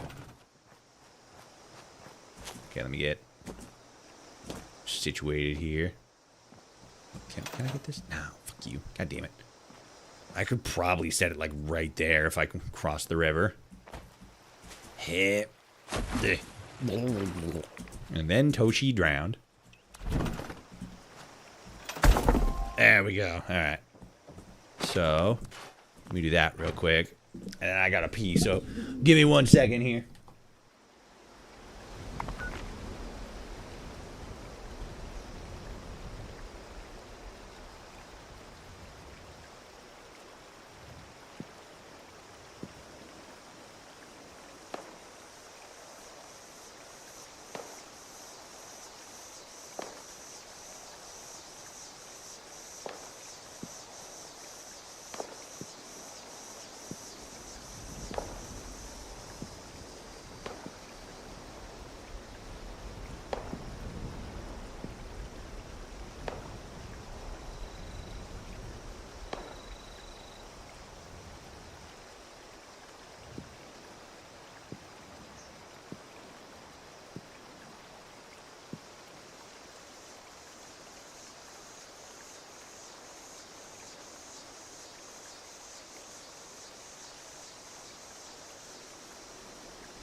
Okay, I'm back. Let's get everything all turned back on. Switch to game. Game capture. Bring you back up. Where's that other window? There it is.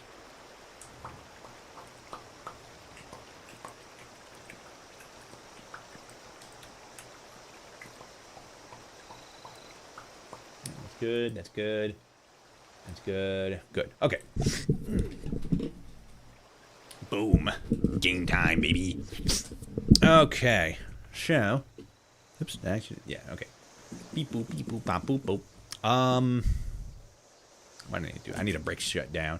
I probably got some stuff I actually don't really need. I don't even have anything in my stash box. Let me take care of that right quick. What do I want to drop off? I'm probably going to end up scrapping like damn near all of this. Oh, fuck yeah. I forgot to take some of these. I forgot to take some of these to the... Because I have this one. I forgot to chunk that up at the railway station. So I'll just put all these in here. Cool cap. Oh, sorry. That said cop cap. Oh, yeah. I'll put the spoiled stuff away. Spoiled fruit. I think I'll hold on to all this stuff. I should actually just probably eat it. I haven't really been doing that. Hold on to that. Bait can go in there. I think all of this weighs nothing. So I could probably... Yeah, that's not really very consequential. Probably ammo. Ammo's probably what's weighing me down. Kind of. I'll hold on to that too because I can find a. I can get back to the. God, I'd be going a ways to get rid of all the stuff at the train station. Let's switch our tent to something that has a workbench of sorts.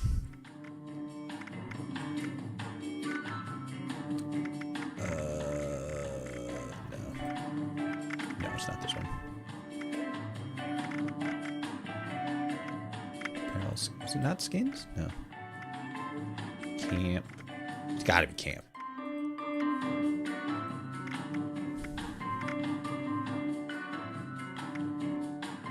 There it is. Okay, that makes more sense. It's under the fucking Fallout first one. Ooh, I don't think this has a workbench. No. Okay. So then you do. We'll just go with you.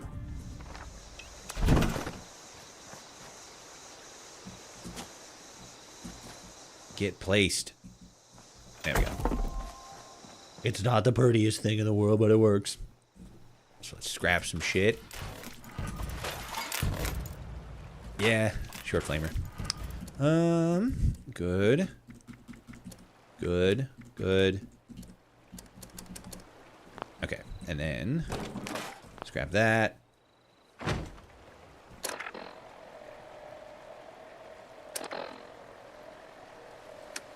then let's eat some food things.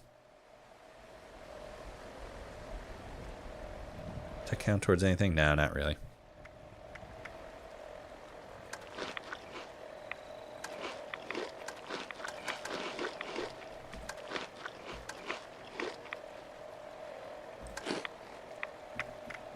Come on. Okay. Zuka cherry, let's go.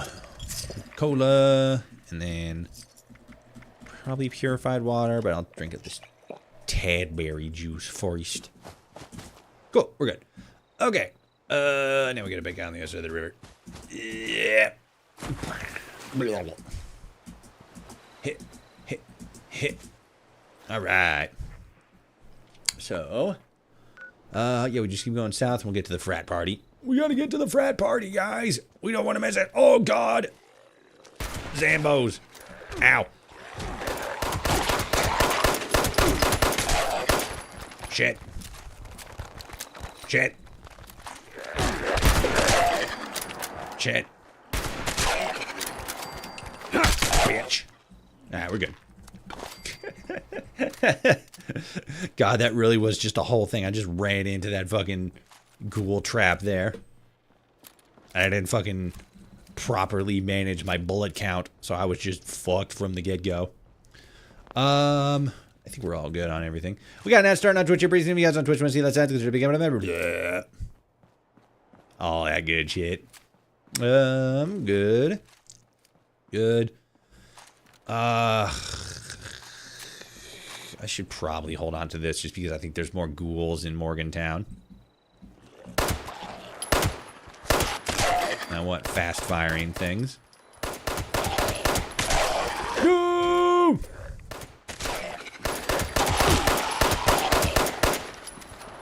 See, fast-firing is nice, but it doesn't help if I fucking suck at aiming. There we go. Okay. Fuck me.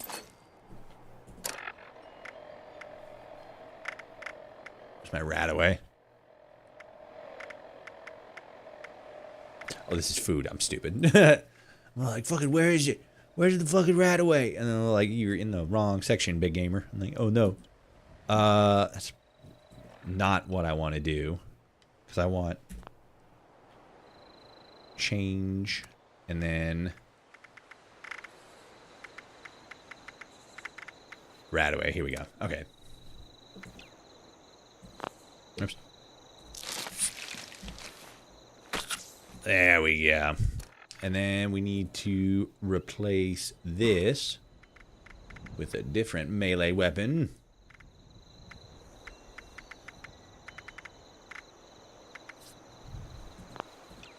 which I don't see. So maybe I can just do this.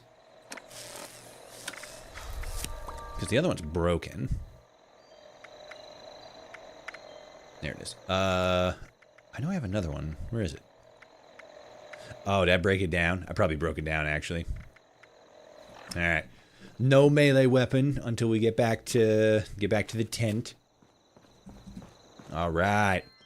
Time to attend a fraternity party.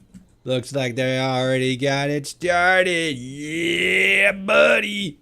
Alright. Let's kick this door down and see what's good. Let's not have our gun out, though. Don't want to give the wrong impression. BAM! Kick the fucking door in. Take that.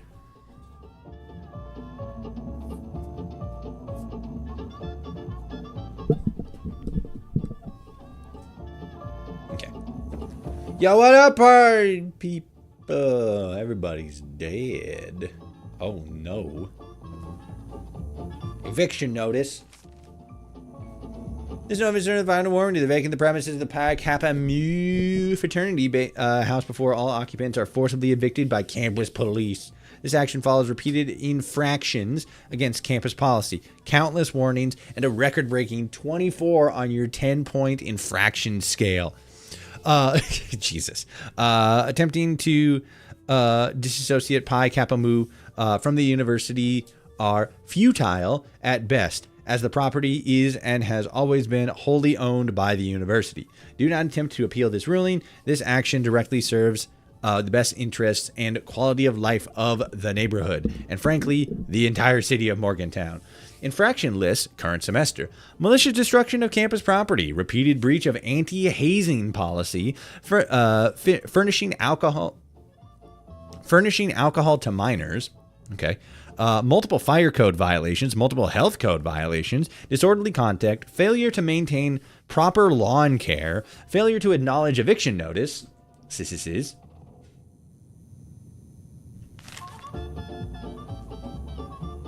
Oh, that's all of them. I thought there was another page. That only, well, only. That's a pretty hefty amount of violations. Oh my god, it's a rad roach. Don't worry, he's dead. You can relax safely, ma'am. Go back to your beer pong. That's a really cramped area for beer pong. Is that cap? No, it's a golf ball. Using golf balls for beer pong? That doesn't seem right. You're supposed to use fucking ping pong balls, because they bounce. They bounce good. I guess golf balls also bounce good, but I feel like they bounce a little better. They're all dead. He's got a tinfoil hat. He got away. Yo, what up? Ah, everybody's still dead. Shit. Kinda expected at least somebody to be alive here drinking beer. But no. They've all perished. This man was watching television at the time. Television and drinking straight bourbon. Must be a Texas man. Can't jump here. Or couldn't jump for a second. This lady's got a police hat on. She must have been an officer of the law. Undercover. To fucking get all these disgusting... Ow, what the fuck? Disgusting drunks thrown away for good. Alright. TV tray. Nope. I don't think there's much here. Gnome. Yo, what up, big gamey? Fucking quick draw. That was the slowest fucking quick draw in the history of ever. Probably demolition expert. Oh, wait. Yeah, gunsmith. That's what I want. Because this is the actual good one. Guns break 20% slower. Now we're cooking with ass. Now my guns are going to last until the end of all of existence. Luca shine. Ted's terminal. Welcome to the President of Theodore Party Animal Dofram. If you're reading this, it means you've logged into my personal terminal. Don't do that. Messages. Stuff that people send me. Reminder to self. Read it eventually. Nuka Shine. Ted, could you please nail down the plans for transferring Nuka Shine to Pie House for your party? Lewis won't speak. Lewis won't speak another word to me until I've scheduled a date, and he's the only one with the formula. By the way, that joke the pie moose were circulating about him got back to us. Not funny. His Nuka Shine is going to make our eviction party the event of the year. So more cheap jokes at his expense. Oh, so no more cheap jokes at his expense. Okay.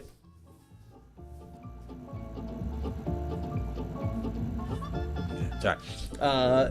Judy Liu, Ada Psi chapter president. Recommendations? Ted, I have some great news. Professor O has a job for me. She says I'm a good fit, but the intern application requires 2 peer recommendations. The other Charlie wrote me one, and I was wondering if you could write me one. You said writing isn't your best skill, but I think you're pretty good. I even try to write like you sometimes. Do you think you could say some cool words about me?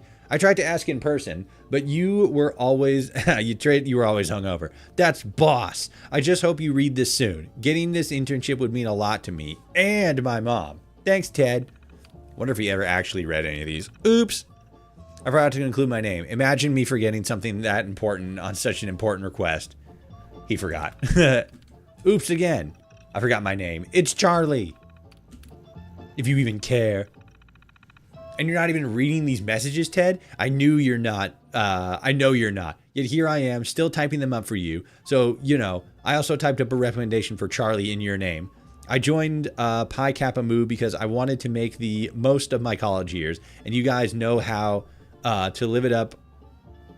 Yeah, if nothing else. After blacking out 4 nights in a row, I realized that's all you know how to do.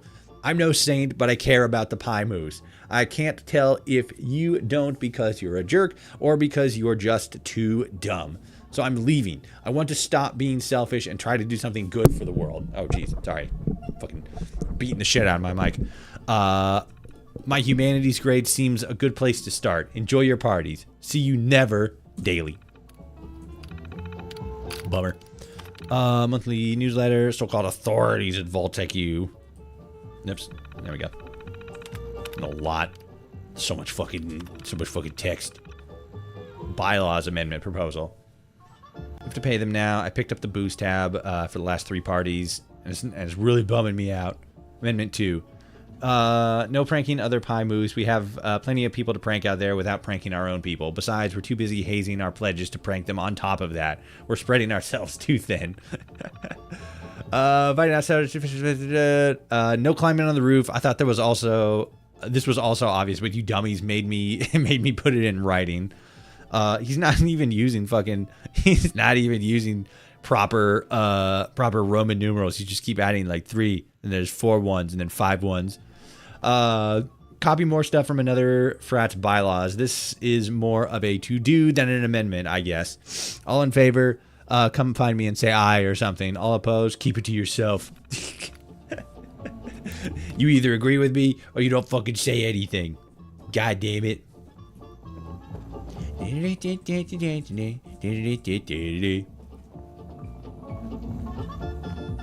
Yeah, here we go. Basement.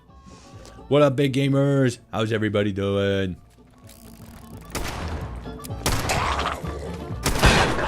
Whoops. There we go. Now we got him. Man, that fucking second to last shot, that one veered way off course. Alright. Bam! The laundry room. Be taking that XL. I can sell that for money. Final initiation. It's been hours, days. Who the hell knows it? I'm trapped. This world will be undergoing maintenance soon. Since everyone drank that goddamn drink. This was our final initiation. Me and my buddy Max over there. Locked in here for the party, and then we were golden. You know, just one last test. They passed out red cups at the end. To celebrate. Called it Gashine. Yeah. Don't mind now when they weren't looking. Max here. He didn't. Everyone was, fine at first. Until they weren't. Oh, that sound, I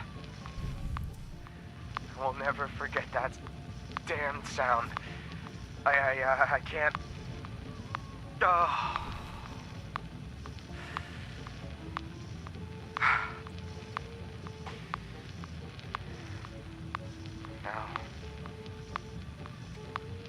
Now I am stuck here. I'm stuck here with no food, water. Oh, and an old saw that won't cut through shit. I'm stuck here. Fellow Max Posey. I gotta think of something soon. Max, he's a swell guy, but getting a little sick of his company. Fallout 76 just such a good job at creating stories that are set in that transitional phase between the end of the pre-war world and the start of the post-apocalyptic world, like the start of the actual Fallout world. It's like it's this one. I mean, it feeds into the thing that Bethesda has just like always been good at, which is like the environmental storytelling stuff. And this is just another example of that. But like, it feels like it's done better in Fallout 76, probably because you have less of a divide between when less of a divide between when the world ended. Like when these stories happened, they're still like in recent memory, effectively. It's not like, oh, I stumbled across some like some dude who like, you know, was like trying to find somewhere safe like right after the bombs dropped. And now it's like, you know, 100 years later. So I don't know. I really like it. It's also like, it feels like there's more freedom that they have with their storytelling, because a lot of it doesn't have to be like connected to like a faction or or like a specific location, right? I mean, like location, yes. But like, it doesn't have to be tied to like something else. It can just sort of be like its own sort of standalone thing, which I guess is true of all of their like world building, environmental storytelling stuff. But I don't know, it feels different in 76 in some manner. Okay, so then the actual university is over. Yeah, let's go check that shit out. Maybe. I'm pretty sure we can get through it in 15 minutes or less. Can you beat Fallout 76 as a student in 15 minutes or less? Who knows?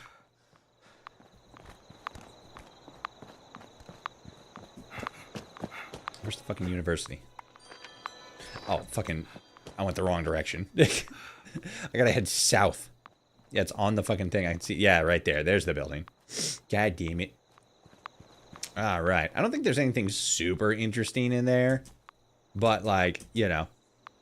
Something to check out, I guess. Oh, yeah, the Moma Dolce's factory. I forgot about that. I know there's an event there, but I don't think there's anything else besides that. There's a dude just hanging out here. I don't remember what his deal is. Hey! Fucking get over here and talk to me, you son of a bitch. Wake the fuck up. Pfft. Just kick him. Gilbert Hobson. What's good, Big G? Ah, what a magnificent place this once was. The very epicenter of learning here in Appalachia. Appalachia. Nothing is as valuable as a good education. I don't know, food is pretty solid. As Ben Franklin once said, an investment in knowledge pays the best interest.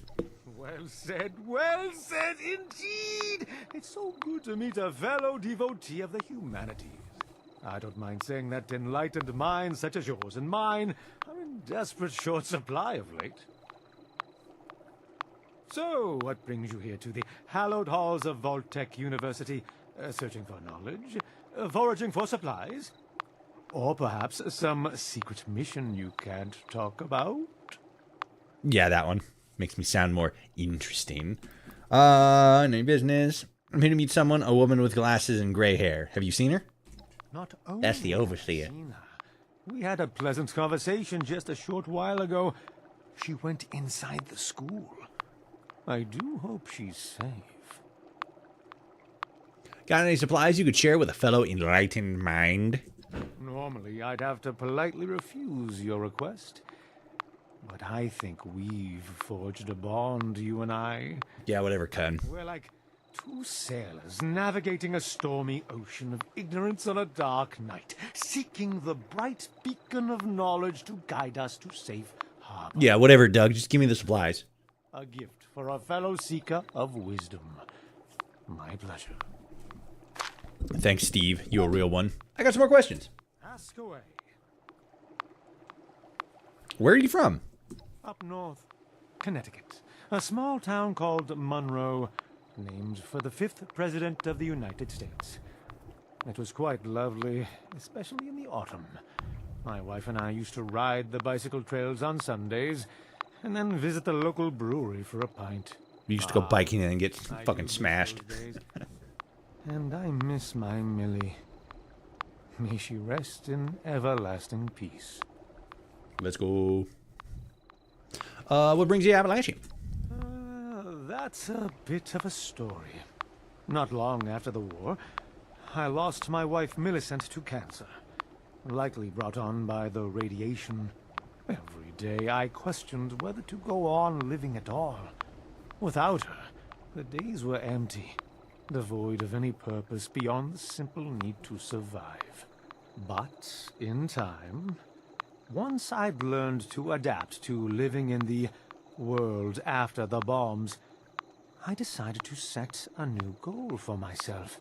I set out to visit those great American centers of learning that still remained intact. I've always felt at home in such places. And so, here I am. At least for a while. What did you do before the war? I was a teacher. History and literature were my subjects. It always brought me great joy to illuminate the eager minds of children.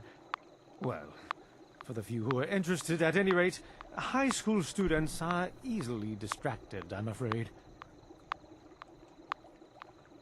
What did you think about the Vault-Tec Corporation? Well, I'd start by saying that without Vault-Tec, humanity would be lost. The Vault saved precious lives and gave us a chance to rebuild. Now, we all heard about the rumors and controversies. But what large corporation doesn't have to cope with such things from time to time? As far as I'm concerned, the only real blemish on Vault-Tec's record is the rather shameless corporate branding on display here at VTU. Yeah, it is pretty fucking on the nose, but I mean, when you're a company as powerful as Vault-Tec, that you're fucking making entire universities specifically intended to fucking fast track students into your corporate ecosystem, you know what? You might as well just go fucking full tilt with it. What's it say on here? Pos Umbrella Lux. Something like that. Okay, so that says server, so maybe we can, like, actually just, like, pop out and then just pop into a different one. Because it seems like it's saying, like, oh, just, like, this server is going to get cycled out for a round of maintenance or whatever, so let's see what happens. I wonder how many actual servers there are, you know? Because, like, in a lot of other online games, there's, like, you can see exactly how many servers there are. They're either, like, you know, made by individual people, or they're like a set number. Like, this is the server for this region. This is the server for that region. You know, stuff like that. But with Fallout 76, there's just, like, servers, right? You just, like, enter one, and it doesn't have, like, you know, a name or, like, a number or any sort of, like, attachments or anything. It's just, like, boom, server. Like, I don't know what server number this is. Like, if I were to tell anybody, like, oh, yeah, hop into this server. Like, old school WoW servers, how I'd, like, go into the fucking, like, Orenthal or whatever. Or like, you know, stuff like that. Where is the nightclub opening? Oh yeah, did I pass that?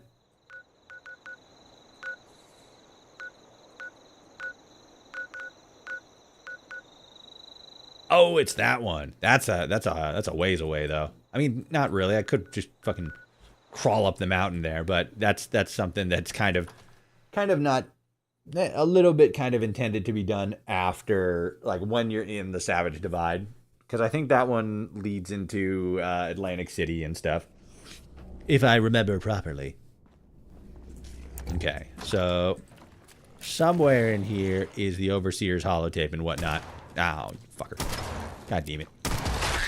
Fucking couldn't hit the broadside of a barn.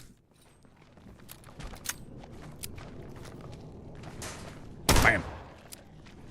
Bam. Bam. Bam. Bam. Bam. Bam. There you go. Dick shot. Shit. Hold on a sec. Ow. There we go. I got a legendary pull on TikTok, playing 76 while listening to someone enjoy 76. Fuck yeah, let's go, baby. Double Fallout 76 time. Let's fucking go. Oh, jeez. Nuka-Cola. It's mine. Alright, now I have to remember where the fucking Overseers, where the Overseers holotapes and stuff are. I'm pretty sure it's on, like, the second floor. Bam. Bam. Bam. Bam. Shit. Bam. Reload. Let's turn you off. Okay. Here. I'm going door to door, room to room, with my gun. I think we're good in here. Okay. As far as, like, resources, you know, keeping my eyes peeled for, like, food and whatnot. I don't think we're going to exactly find a whole lot of ammo in this school. If we do, we got a couple of other problems we need to worry about. Medicine. Purified water. Let's go. Nope. I don't know why I fucking made a fucking printer sound effect. Like an old Xerox. Like.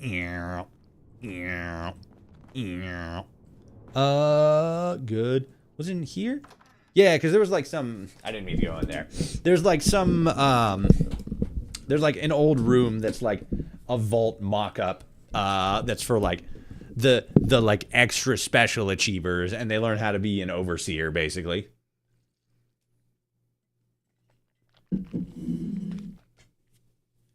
Like, this is how you use technology to turn your brain gigantic and become an overseer.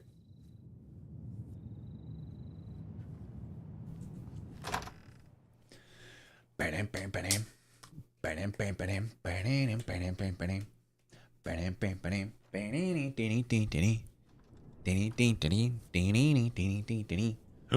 a ghoul. I'm gonna shoot him.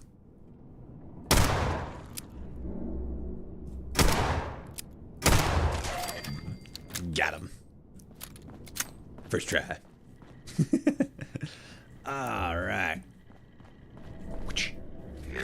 Oh, fuck. Clear. Shit, fuck, shit, fuck. Okay, we're good. If I remember correctly, there's also like a couple of robots in here that are also quite rude to me. Don't you do it. He did it, and I did it to him. Fucking slimed him out. Dude got fucking greased. Okay. I had to fucking clean the bottom of my mouse real quick, like. Whoosh, whoosh, whoosh.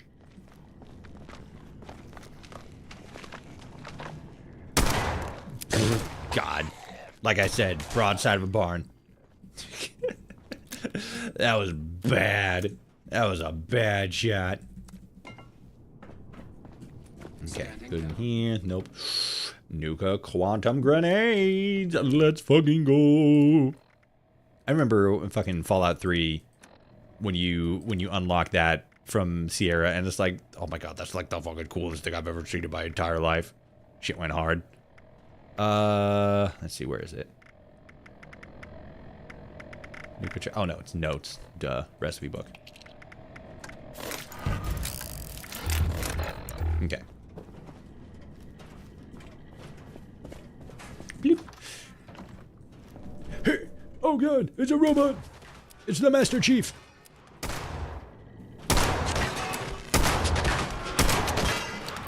No! Ow! He's hitting me! He's hitting me with his arms! Bam! There we go. You taking those?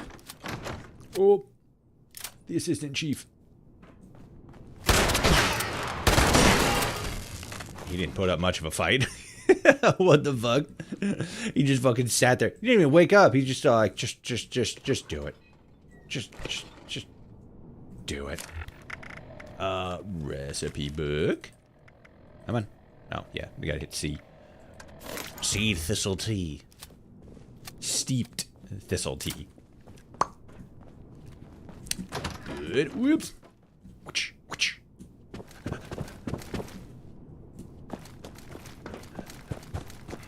Bam! Fair enough. Fucking prank door. Oh, yeah, that one. Okay, so we go down here. Vault Tech. For all your Vault Techy needs. Training vault entrance. Yeah, this is where it is. Fuck, I gotta fucking unlock it with the fucking lockpick. Outrageous. I don't think this is the door that I'm supposed to go through either. I think there's a separate door that I'm, like, technically supposed to go through. But I don't remember. It doesn't matter. Good. Maybe it's downstairs, actually. That might be where it is.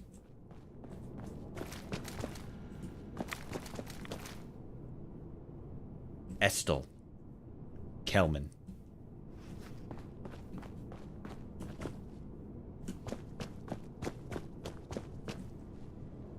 Nope. Okay. Here it is. Oh, shit. Simulation vault entrance. Turn status.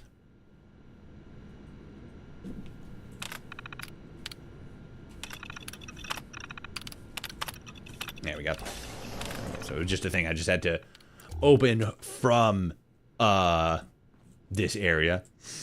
That room is very energizing. Yeah, because it's got fucking big giant nuclear batteries in them. It's ridiculous. All right. Bam! Oh, hold on. Got a lockpick. Shit.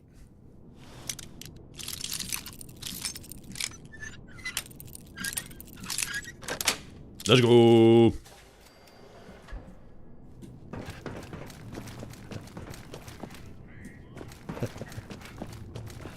Somewhere down here, there's more ghouls. I think. Oh, actually, maybe there's not. There's Mr. Gutsy's. Oh, no. Fancy that. Snack cakes. I don't know why that's in a medical box. I don't think fucking Twinkies count as medicine. No matter how much Hostess wants you to believe that. Bloop. Loaded myself up with drugs. Meant to heal my weak and fragile being.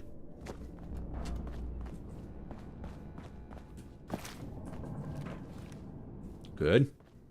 Zumba class area. Check. Whoops. Thought there was a door behind me. Bathroom good. Bathroom good. I heard you in here. You fucking Mr. Handy son of a bitch. Come out and face me. Like a man. No, I can't get through here. I need special permission.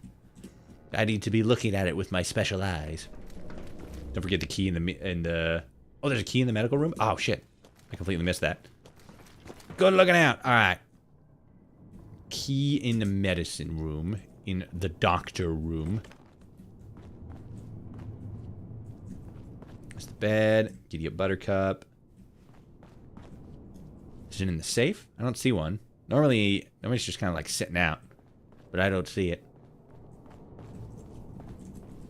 during the mission if it's not there currently. I don't see anything. Screening.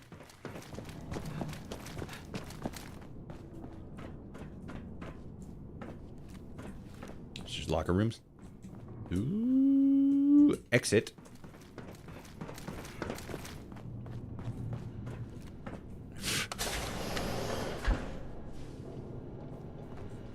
Good.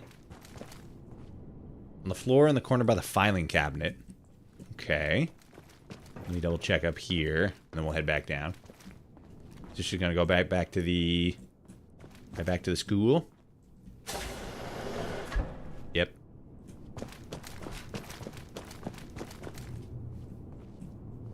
Okay. Okay. Oh, sorry, hold on.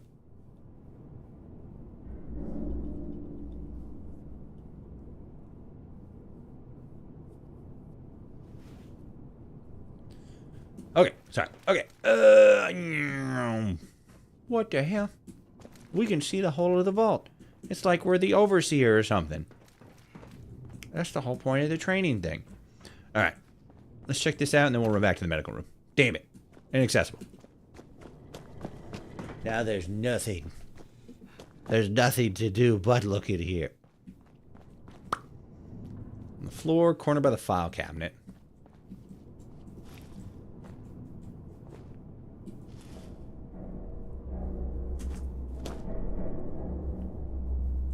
He has nothing. Empty globe. Crystal typewriter.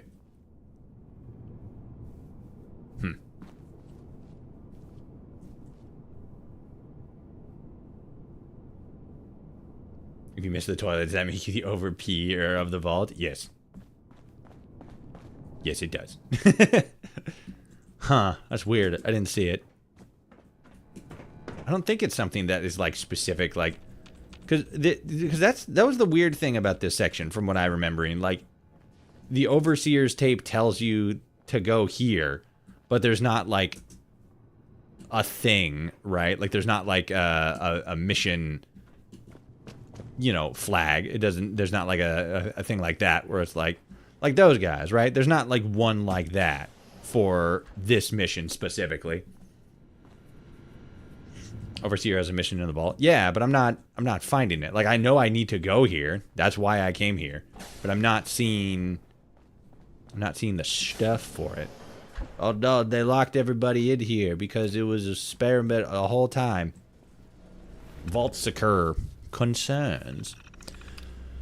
This is the weirdest looking college I've ever seen. Well, it is in the Fallout universe. So, you know.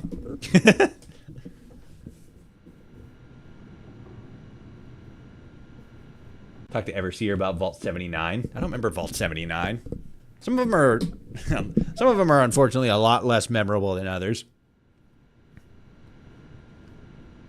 The faction divide in the vault continues to be the #1 concern. Head Engineer Brass and Dr. Lors each control a significant portion of the vault's staff. Their feud threatens to create a revolt and panic. Cracking down seems unwise. Better to let overseers resolve the matter. A show of leadership would not only calm the conflict, but might unite the vault under a single authority. It didn't do that. It didn't do that. That thing that it said.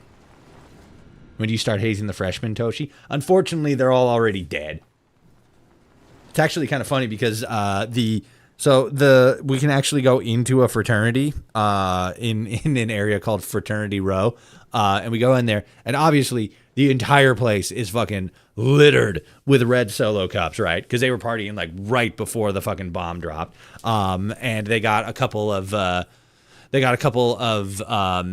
people in the basement. I think if I remember correctly, one of the people that they have down there is the same guy that whipped up the recipe for Nuka Shine. And he's like, you know, he's a pledge and everything.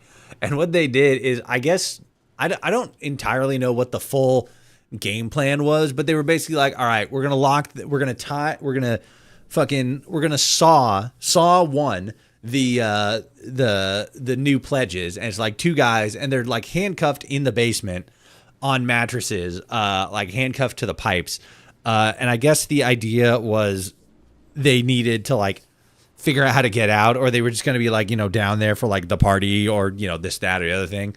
But then fucking the bombs dropped. So they're just fucking stuck down there now. Nobody's going to come save them because everybody that knows that they're down there is dead. And I think at one point, one of the guys who made like a holotape actually legitimately like cut off his hand in order to escape. Like I said, very, very Saw 1 coded. But yeah.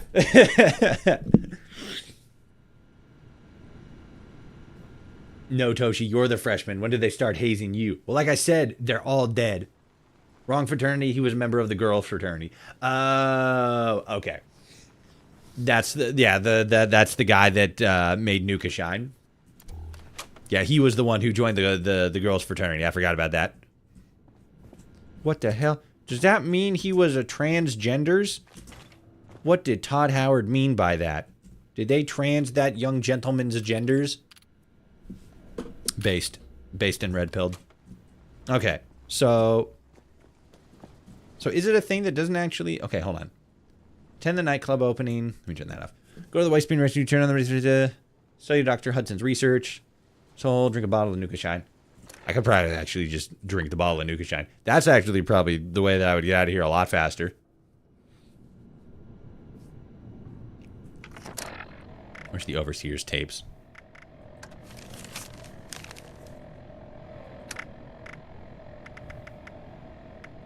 Overseer's log, Morgantown.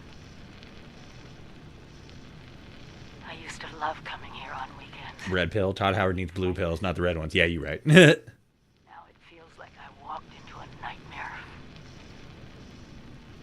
Those scorched things are everywhere. Because I can't remember if this is the one where she talks about going to Vault Tech, or Vault U, or if it was a different one. Whatever this disease is, it seems to completely take over its host.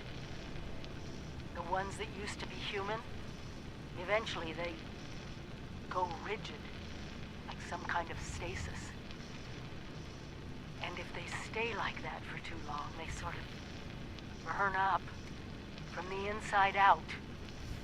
Vesuvius in reverse.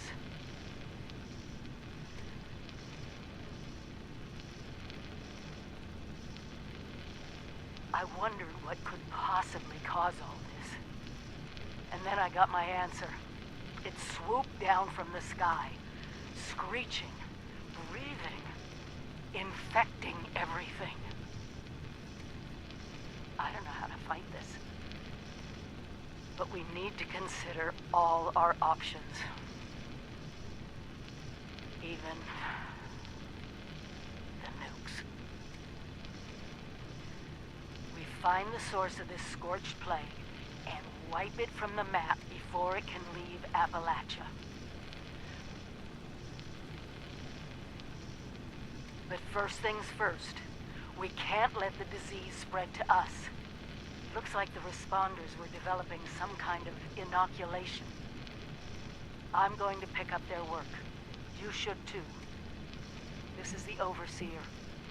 Signing off.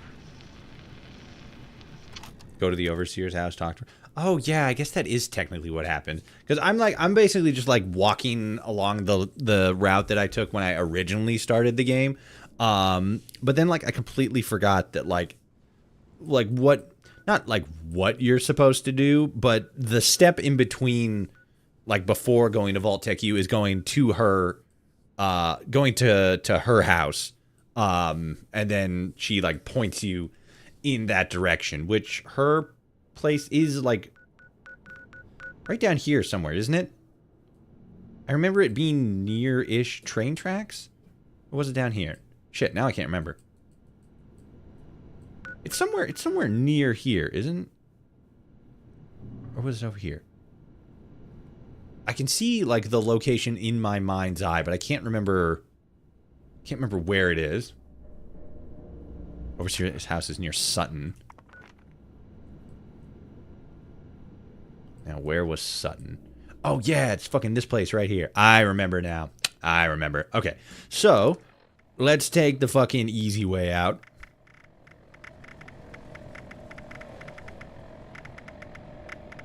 Where is it? Did I not pick it up? Where's the fucking Nuka Shine? Oh, there it is. Vintage Nuka Shine. Bloop. Let's go. Alright, time to fucking get all fucking sipsy, toppy, slipsy, sloppy.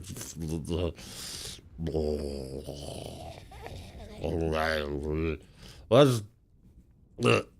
I don't think there's any other areas down here that's like worth explorations. But let's take another look just for the funsies of it, because you know how often do we get to come to the vaults and see the many things that are included in here, like people. This one didn't have people, but like, you know, not all of them can have people. Some of them they got people, but then some of them have robots. Some of them have one people, but he's a bunch of the one people. What's his name?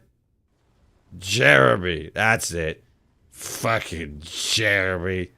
I knew a guy named Jeremy once. He was a fucking sumbitch. Alright, the bit's getting old. Because it's just blue now. Ooh, I actually kind of like that.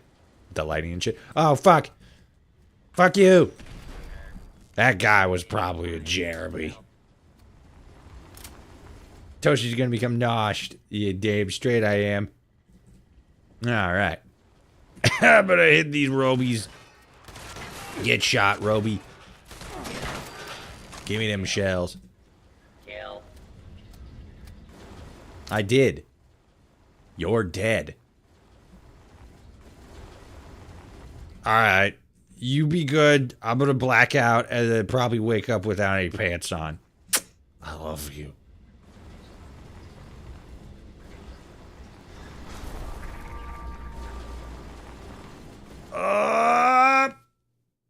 Oh my god. Look how shocked she is. I don't know why she's shocked. She walked into a frat party with a bunch of dead frat bros. What did she expect? And you can see by the vault, the Pip-Boy on her arm that she's a vault dweller. So it's like, oh my god, you found a dead body. It's not even a dead body, it's just skeleton. Oh, I already don't like the look of this. Okay, thank god. I'm in the ash heap. That's not as bad. I thought I was going to be fucking dropping into the, I thought I was going to be in fucking Ohio, and I was going to be like, oh, fuck. How the fuck did I get up here? Jobs today or blood tomorrow? Ooh, a gun. Let's see what we got up here. Whoopsies, sorry. Whoopsies, sorry. Whoopsies, sorry. Only the first two were mistakes. Everything else was intentional. That was the whole bit. Did you get it? Yeah, me neither. Anything else up here? Whoopsies. Whoopsies. Alright, whatever. Alright, what's the fast travel look like? Because I don't want to fucking walk all the way there. Like, it'd be fine, but like, eh. Oh, I can just fast travel to my camp too. I forgot about that. Pipe is life. Yeah, that's a funny one too. I don't remember. I can't remember what the first location I ever got Nuka Shined to was. I think it was somewhere in the forest. I think it was somewhere like farther up north. And like somewhere in like the hills or something. Oh, visit the Shelter's Claim Center. That's a good one. Not much to it. Just go there, talk to a robot for 5 seconds, and that's it. But like, yeah. It's pretty good. The fuck? Find out what the key unlocks. Oh, okay. That might be something we have to go to. Eventually. Maybe not today. First thing is the Overseers. Let me set this just to get the marker set. Let's go this way. But yeah, it was something like that. I think it was like one of the locations where there's like a teddy bear camping or something like that. It was pretty funny. Little Bunny Foo Foo, thank you for the rose. Thank you for the rose on TikTok. Big huge game. I keep saying this, and then I keep like, all right.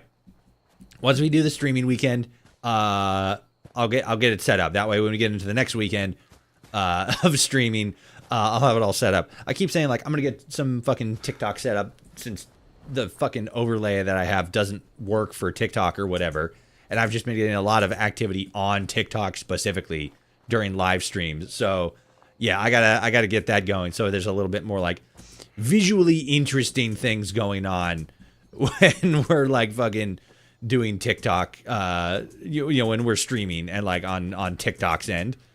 There we go. I mean, I kind of need to do like both for like horizontal and vertical stream viewers, but you know, because for whatever reason the stuff that I already have going doesn't seem to cooperate with TikTok, I gotta get something specific. Oh, hold on. What's this?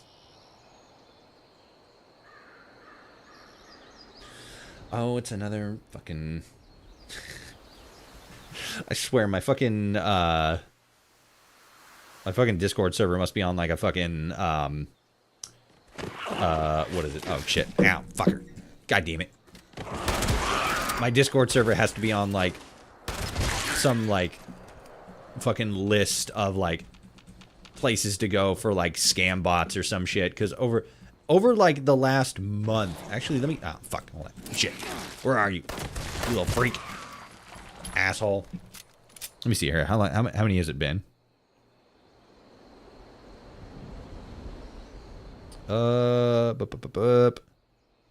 Let's see. In the past month, I've had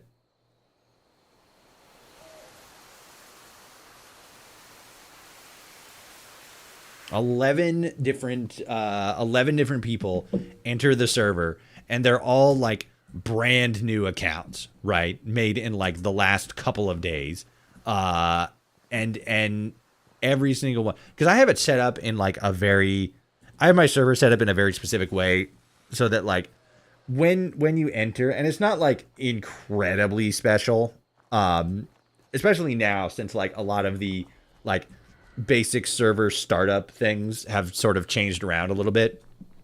But when I first set up my server, I had it set up so that you would have to like, there would have to be like, quote unquote, written proof that you like actually agreed to the rules and, you know, server rules and terms and, you know, this, that, and the other thing. And it was like, originally it was like, you know, you do like a specific emoji on this this post, and then that gives you access to the rest of the stuff. Now it's changed into the like, you know, splash screen stuff when you're like actually entering the server. So it's a little bit different, but it's effectively the same thing. And at one point you there's like the not option, but there's a thing that says like, I will agree to the you know, the rules and stuff for the a certain emoji. No, not that one anyway. But it's funny because like that's how it's set up. It, like, you know, if you say yes, you get one tag, and that gives you access to the rest of the servers. If you say no, you get a different tag, and frustratingly enough, you still gain access to all the servers, because it's just, for whatever reason, it's just how like the like layering, right? You get tagged with one server, or not server, you get tagged with one tag specifically, and then whatever tags are applied to that that server, or whatever permissions are tied to that tag are like, if it's the first one that gets tagged, it stacks on top of everything else. So it doesn't, is your server created by Bethesda? No, I made it. I'm just not the best at creating those like Discord server stuff. So a lot of my stuff is a lot of like spaghetti string stuff, spaghetti code, where it's all sort of like it works, but like if somebody experienced were to like look at it, they'd be like, why the fuck did you do it like this? But the point is, like, if you say no, I'm not going to follow the rules when you enter the server, it tags you with a specific tag, and then I just tell my mods, like, hey, if this person, what's supposed to happen is you get tagged by that, and you can, see all of effectively the same tags and stuff, like, or channels and whatnot. But you just can't like interact in them. Like you can't post and message and whatnot. But then because you've also openly admitted that you're not going to follow the rules of the server, I basically just give my my mods just a carte blanche to kick them whenever they see fit, because they've admittedly said, like, quote unquote, on the record said that they're not going to follow the rules of the server. So okay, yeet, bye, whatever. Especially since a lot of my rules specifically are like, don't, fucking, like, pretty basic stuff, right? This isn't an NSFW server. Don't post NSFW content. If you fucking like doxed anybody, don't do that. Don't post like, distressing or upsetting pictures. Fucking don't be racist, shit like that. Pretty basic stuff. And for somebody to be like, yeah, I'm not going to follow any of those rules, like, okay, shuffle on. But like in the last 11 months, or not months, but like 11 people in the last month. Rudy on TikTok, thank you for the follow. Hey, yo, what up? In the last like month, I've had 11 brand new created accounts join the server, and every single one of them said that they're not going to follow the rules of the server, which is really weird, because in my mind, it's like, it's a brand new account. Okay, it's probably somebody like, spoofing or like trying to scam or something like that. Like they'll do the fucking Steam account hack thing where they'll be like, hey, is this your Steam account? I got access for some reason, or something like that. And it's all just a blatant scam, basically. But like scammers and like bots and stuff don't normally do that. They'll normally just like accept whatever the same, whatever the rules are to get them in and make them the most like innocuous that they can be. They'll do that. Watch it be the same person. Yeah. And like, that's kind of what I'm thinking. So like it to me kind of reads like it's not a bot. It's like an actual person that for some reason is just, I guess, trolling and just coming in constantly with new accounts. And for whatever reason isn't being the smart, because if it was me in this position and it happened the first time, I'd be like, okay, that's weird. And then maybe I'd do it again and then do the same thing and then get kicked again. And then I'd probably be like, okay, I'm probably doing something weird. But for there to be like, and this has never happened like ever in my server. Like I'm a pretty small content creator. And like, even in the niche that I'm in, not really a whole lot of people know about me. So it's like, it's not like I'm a big name and people are coming in just to like, fucking for shits and giggles.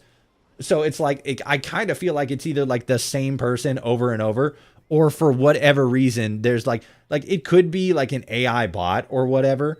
And the coding is just weird, but I don't know, it's really weird. And if it is like, that's why I kind of lean into like the idea that it is like the same person over and over and over again. And I kind of feel like I might know who it is, or like who they're attached to, and this, that, and the other thing. But it's like at the same time, like I don't really give a shit. Like it's just to make it easy on myself. If it says like, they've agreed, they said that they're not going to follow the rules, out. Fucking less time I can worry about that. More time for fun stuff. NSL Astro on TikTok, thank you for the follow. Huge. Yo, what up?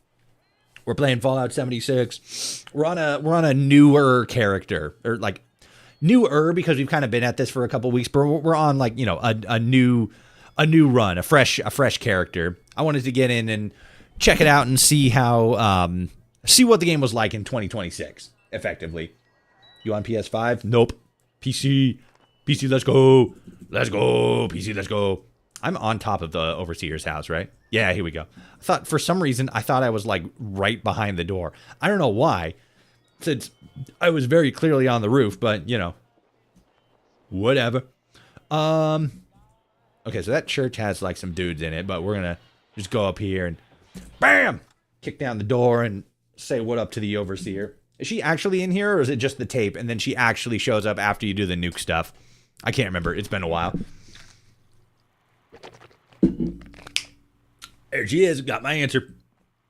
Hello. Uh-oh. She's Blair Witching it. God, you're here. Yeah. It's just so good to see you. Thank you. Let's talk downstairs. Cozy as Oh my God. this place is, there's someone I'd like you to meet. Okay. Whatever you say. Please just don't fucking do that teleportation thing again. Scared the fucking piss out of me. Oh, she did it again. I think the server's lagging a little bit.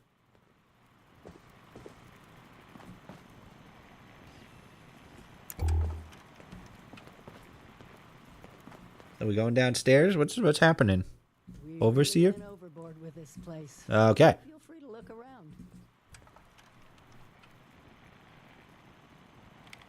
Pretty snazzy. Not gonna lie. Time to go into the basement. Dun dun. Nyam. Fallout 76 needs to get Fisto for the Overseer. Exactly. Nyam. It's the man. Davenport. Let me introduce you to Davenport. He's been helping me with some reconnaissance.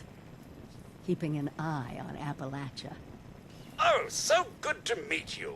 Hi. Overseer has been so excited to see everyone again. Once you've acquainted yourself with our new arrivals, I may have some field work for you. I couldn't have pulled this place off without him. Let's talk. Okay.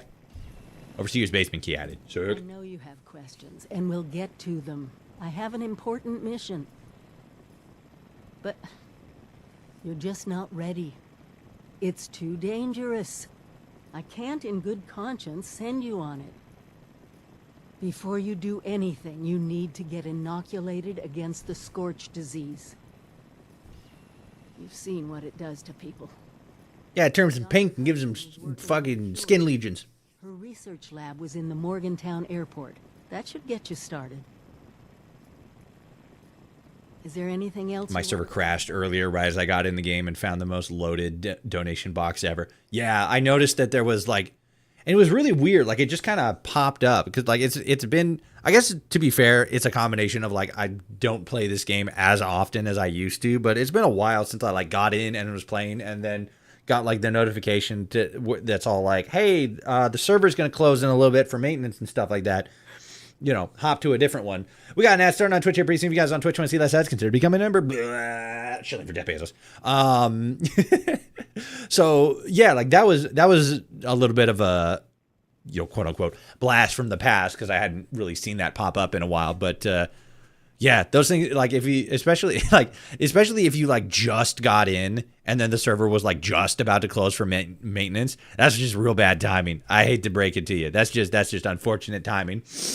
GG, better luck next time. But luckily, most of the stuff that's in the donation boxes can either be reasonably replicated or retrieved in other ways or other manners. But yeah, especially if it's like a really loaded donation box. Like if it's a lot of legendaries, that I definitely can get. But most of the donation boxes that I run into don't really have a whole lot of much of nothing in them. But you know, at the same time, I'm not exactly looking for a whole lot of donation boxes when I'm playing on my main character, because my main character is just so infinitely wealthy in so many different ways.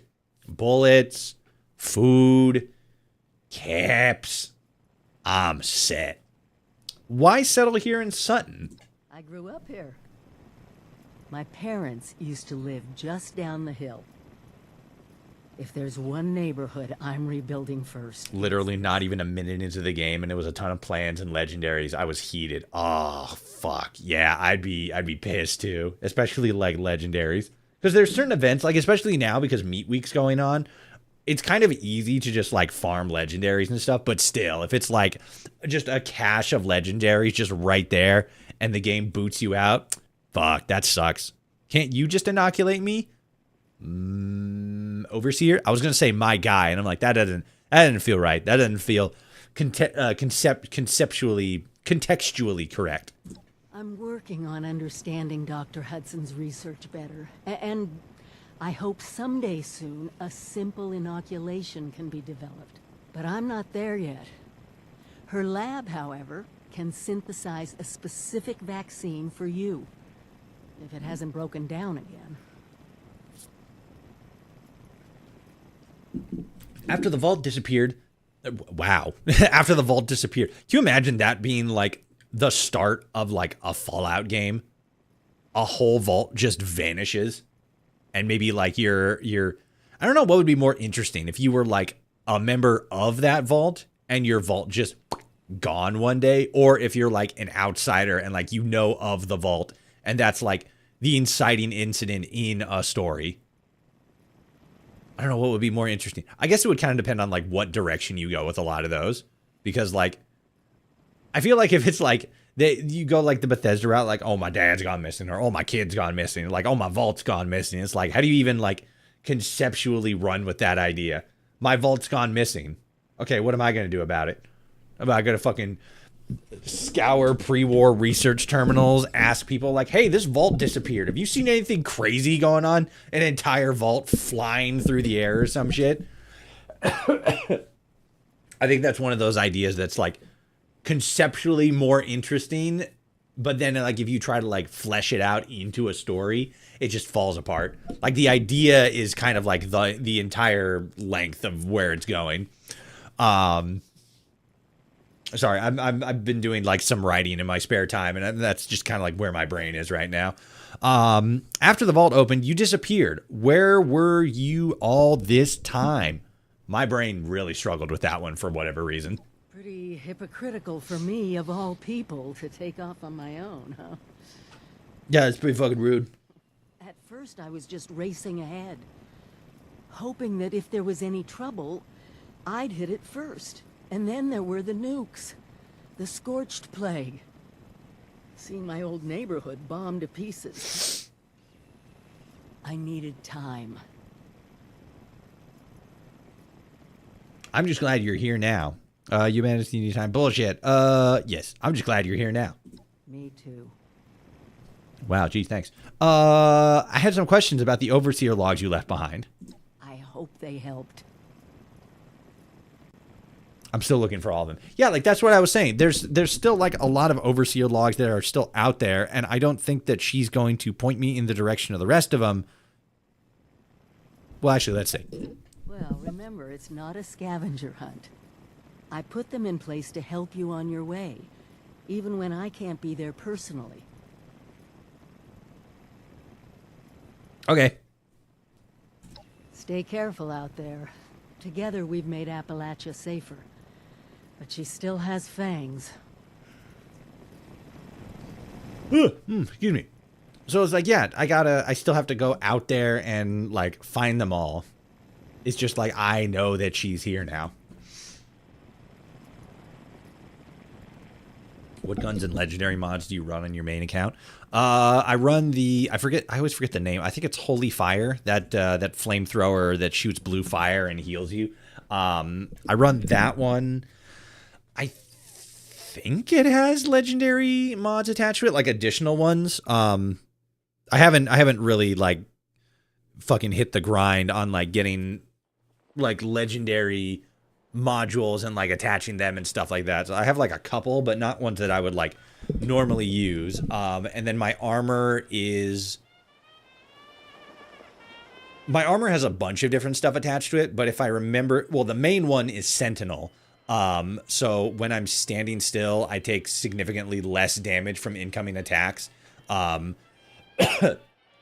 Which for a flamer isn't exactly the best combination, but it's something that I originally was utilizing with the Civil War Gatling gun, which I know has a couple of legendary effects on it. I just can't remember which one specifically. I know that I think it's faster reload speed and faster fire rate are two of them. But then it's got like a couple of other ones, but mostly I run the flamer build because, well, one, because of the healing benefits that I get out of it, and then it's I don't know. I just crafted a build to try to take as little damage as possible while outputting as much damage as possible, while also regenerating any damage that I do lose. Do you know how to create holy water? You boil the hell out of it. Good. That's funny. I'm a slut for any two-shot mods. The two-shot mod Gatling gun goes crazy. Oh, I would imagine. There's like, it's that one. Like, the like explosive rounds don't really go as hard as they used to. It's also not.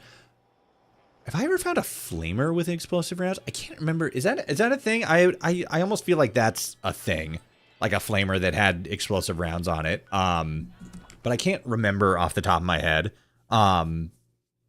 There's some weapon combos that are just god awful with specific legendaries. But yeah, that's usually what I run.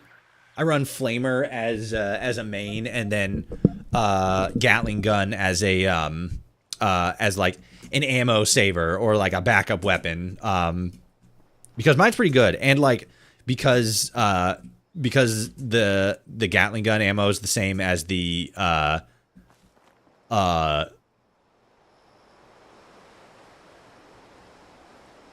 machine gun ammo. It's when you find ammo for it, it's usually in like large quantities. So if you can get a legendary combo that does puts out as much damage as possible per shot, you get a better ROI on each damage. Like you're able to keep up a really good like ammo economy, while outputting a pretty decent damage output. It's a good economical weapon. I just got to level 96 and found out about legendary perk cards.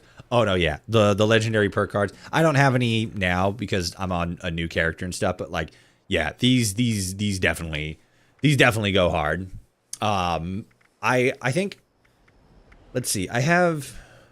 Which one's it? I think it's. Yeah, I have max what rads, and then I want to say the rest, like all the other ones, are max of these ones. But I think the only one I don't have is endurance. It's either endurance or charisma. I think it might be charisma. Because charisma is effectively like completely useless in this game unless you're always exclusively running in a team, which is valid, but like it's you don't get a whole lot of mileage out of charisma. You get a little bit more out of endurance, but like these two specifically, almost entirely useless as far as like stats go anyway. And I could upgrade my backpack. Yeah, the backpack thing isn't very well transmitted. I was just freeballing that stuff for no reason. Yeah, real. I think that was I don't even remember if they had backpacks in like the original like day one run. I think those were like a later thing. Sorry, just had to slime out the ops real quick. I fucking got him. Okay, so yeah, the fucking I don't know where the overseer stuff is at Vault-Tec U, because I was in there and I'm almost 1,000% sure I was in the right place to find them, but I didn't see them. Do it, jump, idiot! Oh, he didn't take fall damage. Oh, which I guess that's fair, makes sense. Yeah. Got armor with mods that gives me extra riz. anymore. I just take a bunch of chems. Yeah, that's kind of one of the things that I usually did. Like there's like a couple of instances in like story and like quest missions where, I mean, I guess you don't inherently need a high charisma, but like certain dialogue options that you want to do would be much better at a higher charisma level. But that was one of those things where it's always like, oh, I'll just take like, wasn't berry, was it orange? One of the mentats helps with that, and then like drinking alcohol and you wear a hat and like you're good. Vault-Tec U is a maze and I hate it. It's not that much of a maze. It's like, you know, there's like that area, and then I think this goes down to the vault here. The vault is a bit more of like an actual maze, but like it's not, you know, fucking whatever. I mean, I was just a little bit ago, like earlier in the stream, talking about how fucking much I struggle for. I still don't even really know. For some reason, whenever I go inside in a Fallout game, unless it's like very specifically laid out, I always get lost. It happens more so in like vaults than anything else. But like, yeah. There's that one like kind of like small, not really throwaway, but like kind of smaller scene from season 2 of okay, so I got to go there. But I need a key card for it. There's like a smaller scene from season 2 of the TV show where I can't remember his name. That taller dude with like the mustache and the glasses and stuff like that, who's a little bit over expository and shares a little bit too much. He talks about struggling to like remember like which way to go to, you know, get back to like his room and stuff like that. And it's like, man, fucking I relate, because for whatever reason, even though vaults are usually like very well laid out, somehow I constantly get lost. I fucking turn into Zorro from One Piece apparently whenever I'm inside a vault. Sense of direction, gone. It's the 2 buildings being connected for me. Yeah, that's fair. You got the whole like interior vault stuff here, and then you have like the rest of the university. No, because there's like a second. There's like doors you can go through that lead to like a second part of the university. I remember that. That's what you're talking about there. Maybe that's where I need to be, because I don't see.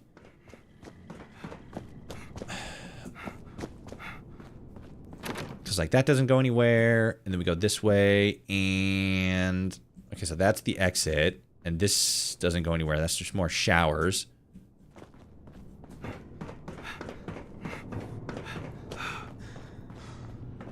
And then we're here, and this doesn't go anywhere.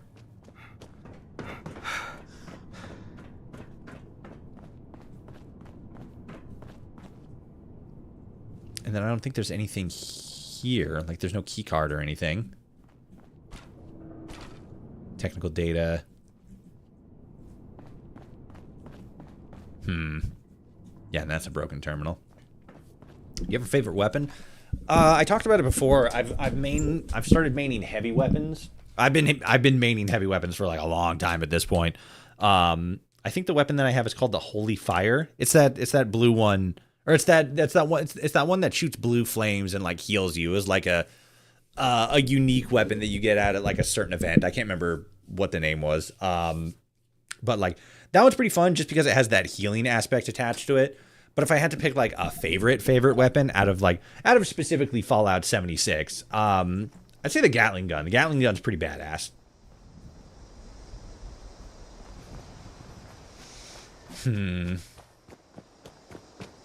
So that goes there, and then that goes that way underneath the vault. Maybe I need to be in this building. Maybe that's the building I need to be in. I have it. Holy Fire. Yeah, it's pretty good. I like it. The worst I've ever gotten lost in a game is the Doom game, because the mini-map is layered. Which Doom game? The new one? Oh, no, I think I've been in this one. Intruder, identify yourself. Bam. Don't shoot. All right, we're good. Young Dweller Development Terminal. I don't think this has anything on it. No. Just terminal notes. Yoink, yoink, yoink, yoink. I'll take that. Don't you attempt to fight me. I'll kill you. Oh, they're upstairs, duh. This is where I was, like, right before I nuka-shined my way into hell. Stop it. You're being very rude. I don't know why you're being so mean to me, but you need to start being nice to me right now. I don't know who you are. I don't know why you're being mean to me. Okay, we're good. I think that's all of them on this level. Ooh. Last day of school. Yeah, shit. Turned down by potential boss once again. If you told me when I first got here that I would be anything other than the overseer of a control vault, I wouldn't have believed you. Of a control vault. Now that I'm here, I'm a little more realistic. Very specific verbiage. The overseer at Vault 96, one of the hottest postings outside of 76, wouldn't even give me the time of day. The man sent me a form letter as a rejection, for God's sakes. At this rate, I'm gonna end up shipped out to the West Coast to work in a janitor and 29 foot abducted centimeters or something. It's pretty clear to me now that Vault-Tec is a hive of nepotism and ass-kissing. Yes. You can't get ahead unless you attend every lecture and write every paper. There's no respect for passion. And some of these kids, they just don't understand what Vault-Tec means. Meanwhile, I have to take my third run at senior thesis. Should be entertaining to get rejected by Dean Elliott yet again. Anyways, cash is tight, so I'm gonna take part in hopefully my last thesis project in the Sim Vault. This kid seems fine, and his experiment is about food, so I get to eat well, at least. Any of the new games since 2016, the maps on those are impossible to me. Yeah, where it is like specific, like you can see the maps of all the like different levels, and they're like each individual one. Yeah, I get that. That makes sense. Let's get that one. I don't even know if I'm gonna actually get anything useful off of this terminal. Probably not. Ba ba ba da ba. Ba ba ba da ba. Do. Doing up the terminal, hacker man. Good. Still too many. Ooh, wait a minute. 1, 2. Oh, no, yet. Hey, there we go. Safe controls. I guess that's something. Disengage the lock. Give me your treasures. Ooh, hey, actually. Got a couple of legendaries out of that. Legendaries and boxing glove. Like, I haven't felt dumb playing a game since I was a little kid on the Xbox 360. Yeah, that's fair. Some UI is just a little bit harder than others. I can't remember what it was, but I remember there was this one game that was like good, but it had like the most dog shit UI. Like, there's probably been a couple like that, but like there's one specifically that stands out in my mind. I just can't remember the fucking name of the game.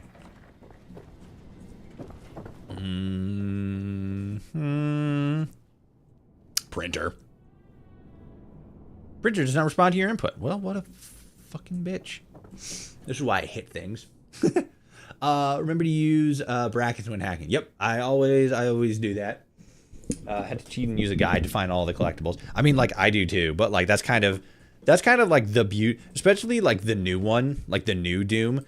I mean, they've all kind of been a little bit like, you know, collectible focused, but that's kind of one of the things that's a little bit harder with, like, if you have bad map UI, it becomes a lot harder to find like specific things that you're looking for, especially in a game that's as sort of like collectible focused as Doom. Liam Hornwright's workstation.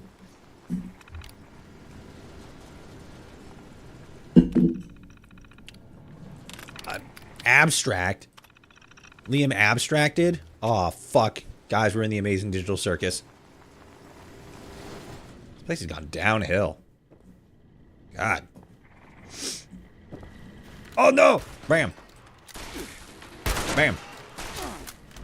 Bam. Oh, fuck. I completely forgot about I forgot about repairing my rifle. I'm so used to running with like 2 guns that never break because I have like everything upgraded. And then they broke. Whoopsies. Whoop shit. Ba-blam! That was almost too easy. Have you played either of the Outer Worlds games? I played the second one. I didn't play the first one. I wasn't super interested in the first one. I played the second one, and so I played the second one on stream. It's kind of the same thing. I'm not super interested in the world of Outer Worlds. The thing that, because here's the thing. Here's the thing. Here's the thing, bitch. Here's the thing. All right. I want to play the Inner Worlds. Real. That's the game they need to be making. The Inner Worlds, where instead of going outside into space, you go inside into fucking like the core of the planet and shit. But so here's the thing with Outer Worlds. And just sort of like Obsidian in general, right? Also, just because I mentioned Obsidian, and I put out a short today where I was talking about a lot of the changes that are happening in the video game industry right now, like both consoles going into like, you know, discless for their next consoles, which I mean they're probably going to do that like the same way that the PS5 did, where like the first one doesn't have a disc and then they're going to put out a discless version for like, you know, an extra like $40 or whatever the fuck. But part of that video was also talking about how there's a lot of consolidation going on at Microsoft. They're gonna cut some. They're basically like cutting studios. Whether that means the studios specifically are going to shut down, or if they're going to have to like spin off and become independent, is a little bit up in the air right now. But a couple of the studios that were, and I guess technically still are, on the chopping block include Compulsion Games, which are the people that made We Happy Few and South of Midnight. Quick spinoff, South of Midnight actually won a Peabody Award, which if you're up on like awards and stuff like that, that's kind of a big deal. Only 3 video games have ever won a Peabody Award ever. It's nuts. But Compulsion Games, what is it? Ninja Theory, which I can't remember off the top of my head what they made, but they've also made like really good games. And then Obsidian Entertainment. I recently, like, not immediately after, but very soon after I like finished up research and recording and everything for that episode, I saw another article that said that Obsidian Games is actually safe from termination. So like they're good. So all the people who are fucking jonesing for Fallout New Vegas, or like, you know, a fucking spin-off game by Bethesda, or another, you know, Fallout game that they hand over to Obsidian, they're safe. So they're not going anywhere from Xbox. But fucking what was I getting on about?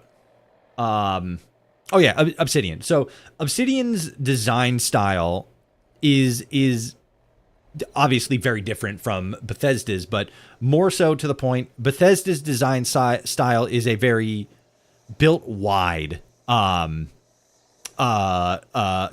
approach. They usually try to spread a lot of content out over a wide amount of space, and the combination there is with their world building. They like to focus a lot more on environmental storytelling, which I would argue they're incredibly good at. Probably one of the best. But they build very large open world games. Obsidian kind of also does that. I would argue that one of the best examples of them doing that is the Grounded franchise, Grounded 1 and 2. Incredible games that we have and are still continuing to play here on stream. But a lot of their focus, a lot of their design approach is the opposite of the way that Bethesda does it, in the sense that they don't build wide, they build tall. So what they'll do is they'll have like key specific areas in their games where more content takes place than, you know, running out into the world and stumbling across like, oh, here's an event, or like here's an interesting little thing, like an interesting little location somewhere.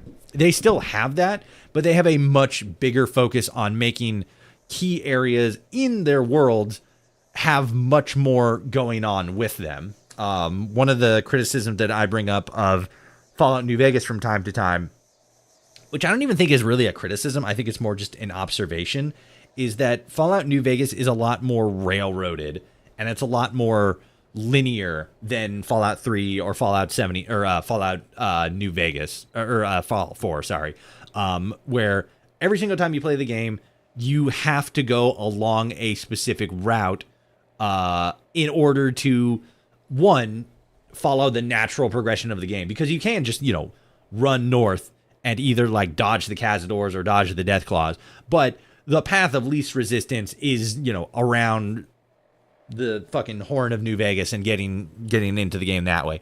And that's how you get like literally almost all of the build up into the entire story. So like you can speed run it in a sense, but you missed out on a lot of the content. Which isn't a bad thing, but it is sort of different from the gaming experience compared to like Fallout 3 or Fallout 4 or Fallout 76, especially Fallout 76 now, where you like leave the vault and you can go in literally any direction. Yeah, the story does kind of point you in a specific direction. That's how linear storytelling works, but you are free to basically go wherever you want, effectively. The only thing that's hindering you is, you know, difficulty and then like key story beats, right? There's some things you just can't do story-wise. But that design philosophy is also present in the Outer World, where it's built tall and it's built along a linear story structure. And I don't even inherently believe that it's a bad way to design the game. I actually really like a lot of the stuff that Bethesda does on a technical level, especially when it comes to like RPG mechanics. It's something that's evident in, you know, Fallout New Vegas. It's something that exists in Grounded. It's something that they're a lot more focused on in the Outer World specifically. And I like all of it. It just isn't really a world that speaks to me in the same way that like a lot of these other titles that they've worked on, like Grounded, like, you know, the way that Larian Studios designs games when it comes to like Baldur's Gate 3, and, you know, a lot, there's like a certain technical aspect, right? I can get into a good story game like nobody's business. We got an ass start on Twitch here pretty soon. If you guys on Twitch want to see less ads, consider becoming a member. But when it comes to games, like the actual enjoyment of a game, I always look for more technically, mechanically interesting games. And while there are some stuff that is a bit more mechanically interesting about Outer Worlds specifically, I don't know. It just doesn't speak to me in the same way. But it is still a really cool and a really interesting game, especially with its RPG mechanics. So I like it, but I'm not. It's one of those like I'm smiling, but I'm not laughing kind of things. I'm enjoying it, but I'm not loving it. You know. And I got two. As a content creator who fucking doesn't do as much content creation stuff as I used to, I got too much other stuff that I could be doing with my time than spending it on a game that I'm not like absolutely loving, you know, especially if it's like a streaming thing, because then I don't feel like it's as enjoyable for the people watching. Like the fact that you can speedrun the first Outer Worlds in literally 27 minutes. I mean, like, yeah, I guess there's definitely like there's like degrees, right? Like you can speed run almost anything in however long. And I don't think inherently that makes the game less fun. I think in some cases it actually speaks more to like how tight knit a story is. Because like you can technically do the exact same thing with Fallout New Vegas, right? You literally just have to like run north, fucking like find Benny, go and fucking like murk the entirety of Caesar's camp, steal the platinum chip, fucking do like one or two other things, and like boom, you finish the game. And this is like, you know, not including like glitches and stuff, right? Like not being able to like glitch your way to like certain areas and stuff. We're just talking about like the story itself. It's interesting, but again, as far as like the Outer World specifically, I like some of the stuff that they're doing with the story, or did with the story. Because again, I only played the second one, so maybe there's like some narrative stuff that I'm missing. But like, there's some like kind of neat stuff that they're doing with the story. On a technical level, it just doesn't. I don't know. There's cool stuff, but like the game itself just doesn't impress me. It doesn't beckon me to play more of it. If it's a situation where it's like I have the option to not to, right? Like I could definitely bring it back for stream, but I don't know. It feels like I've kind of like been there, done that, and if I wanted like a more refined, maybe not even refined, but like a more tailored towards my interest and what I think is a more technically interesting game, I got Fallout right here. My air purifier is going crazy for literally no reason.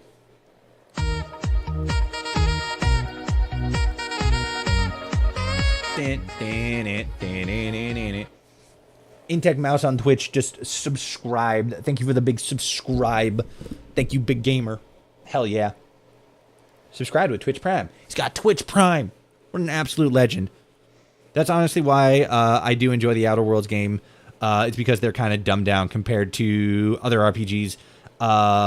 Since you can beat and do everything faster. I mean, like, I wouldn't even really say that the Outer Worlds is like dumbed down RPGs, or like it's not a dumbed down RPG. It's a more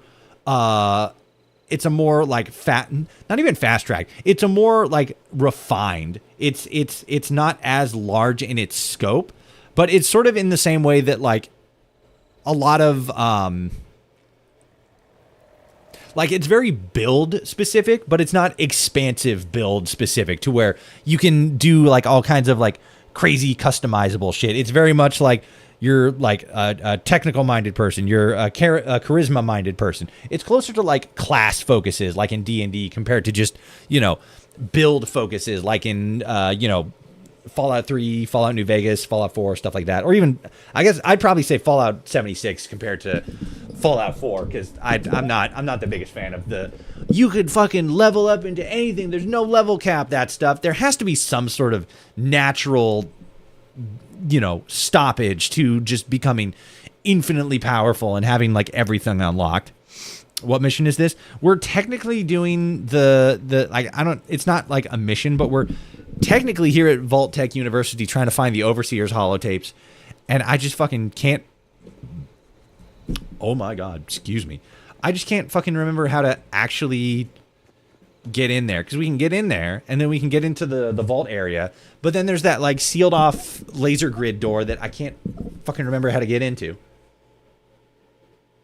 I played Fallout 6 for over 4,000 hours until I realized I dropped 113k over a few years. Yeah, it's one of those things where like you kind of have to like temper yourself with the Atom Shop. Like I think there was maybe like one period where like I didn't have Fallout First for a month, but like I've had Fallout First not the entire time I've been playing it, but for like most of the time I've been playing it. But then I've really just like really tried to like not buy everything I see in the Atom Shop, because I can't remember if I was originally trying to do that. I don't think I was, but it was one of those things where it's like you know, it's kind of the curse of the online gaming experience, where you do your best not to like fall into like the first, because a single player gaming experience is just like, okay, I want to get all the things, and it's like you can, because there's not like an infinite wellspring of new things constantly popping up. But you have to like really like fucking reel yourself in, learn. There we go. When it comes to online games. On that though, because we're back in here, where's the fucking key for this again? I can't remember. Down into maintenance, because I know that we need to go down into maintenance for like, I'm pretty sure that's where the Overseer's holotape is. We need to get down there. I just can't remember how. No, we don't go to Overseer. That's where we came in.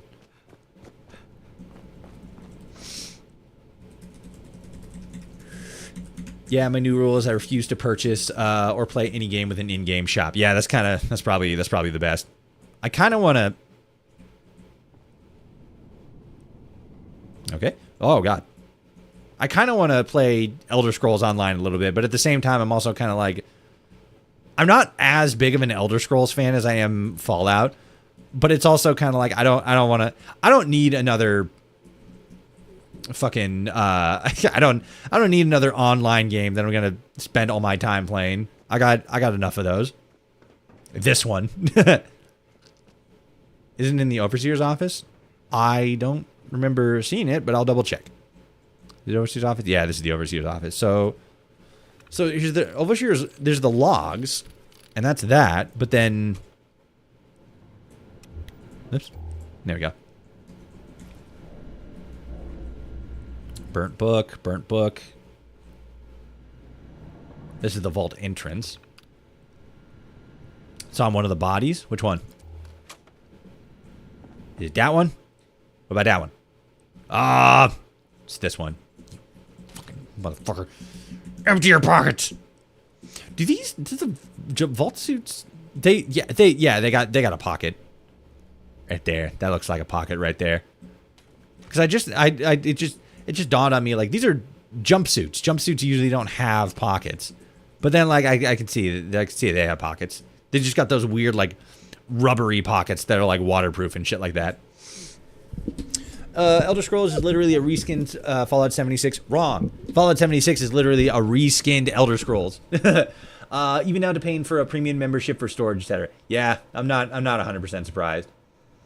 Which is so sad because I used to love Bethesda with all my heart when I was a kid. It's just kind of the unfortunateness of the online, online, you know, ecosystem, like games as a service ecosystem.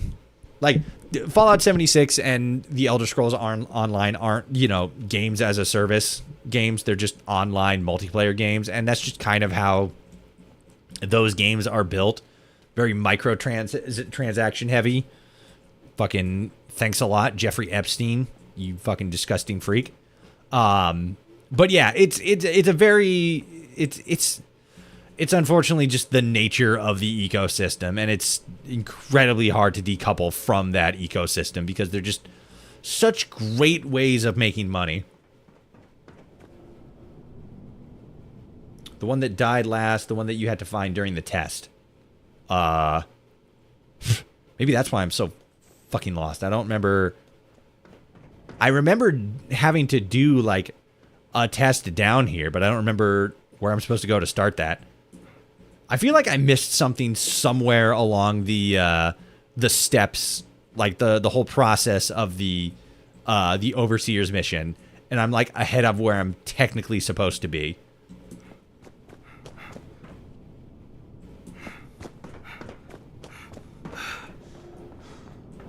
So there's that. Okay, so I think this goes back up the way I first came down.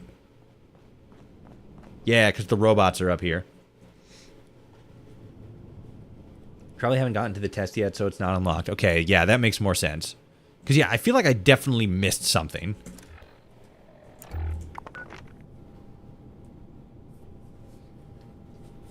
Because this is where we started. Or no, sorry, this is where we started. We goofed around at the airport. We goofed around a little bit over here. Went to Fraternity Row, Morgantown. Fucking ran around Vault Tech U. Zipped down here to the Overseer's office, or to the Overseer's house. trying to remove it.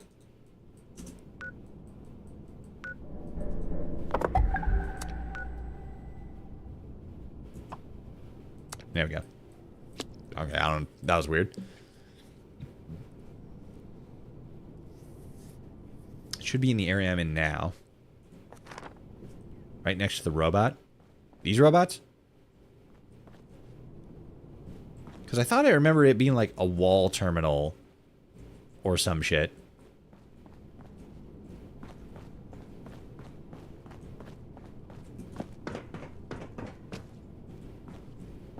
Because that's the way I came in. But that's like an emergency exit. Yeah, those. One of them should have it. Neither of them do. Empty. Empty.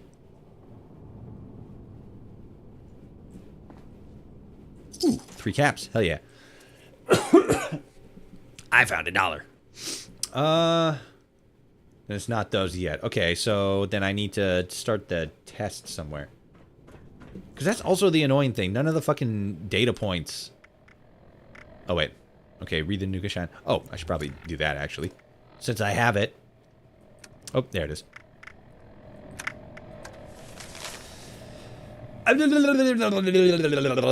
At your alma mater stands a boy, gray and cold. The steps behind him are first threshold. Oh yeah, that's for finding the fucking the bar. Okay, so data.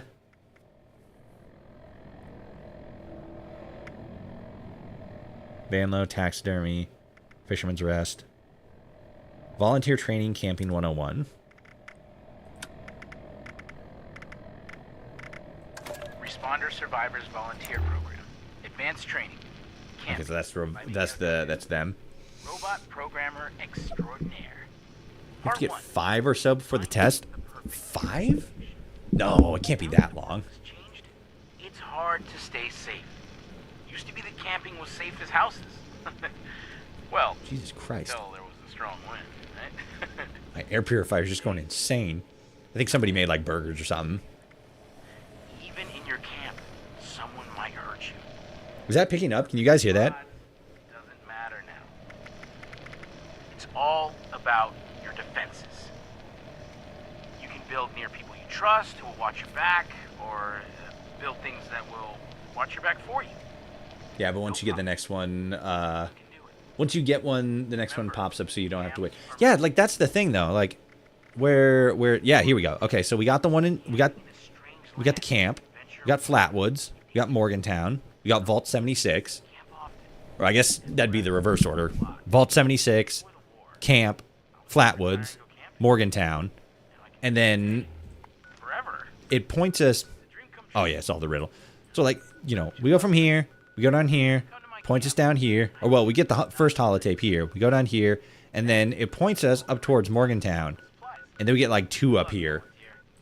And then, I can't remember if verbally it points us to Vault Tech University specifically. But I know we need to go to Vault Tech University. So, there's got to be one somewhere that I missed. I know we were at the Overseer's home.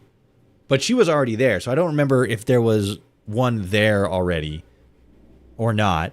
And I can't remember where we get another one.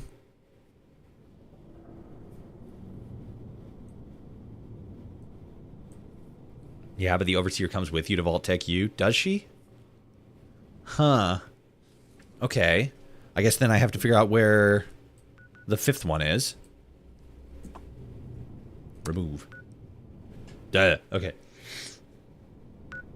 Is there one down here? I vaguely recall there being one down here. I know there's like a couple in like a couple of different locations, but I can't remember where specifically. Was there one at ArcJet? I don't think there was one at ArcJet. Maybe there was. Fuck, I can't remember. It's been the last time I played through this one, the game was like less than a year old. So I'm trying to draw upon like fucking ancient memories of happy days long past. where I was just playing this game and enjoying it and didn't have to fucking worry about all these people who are like, oh my god, it's such a trash game. It destroyed the entire franchise. It's proof that fucking Todd Howard hates all Fallout fans personally. It's like, okay.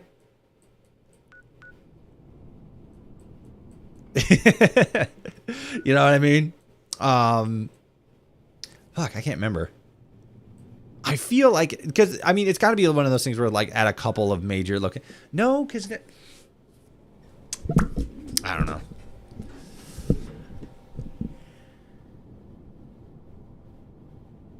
It's that green building, I think, with the objective. Green building? With the objective. This one?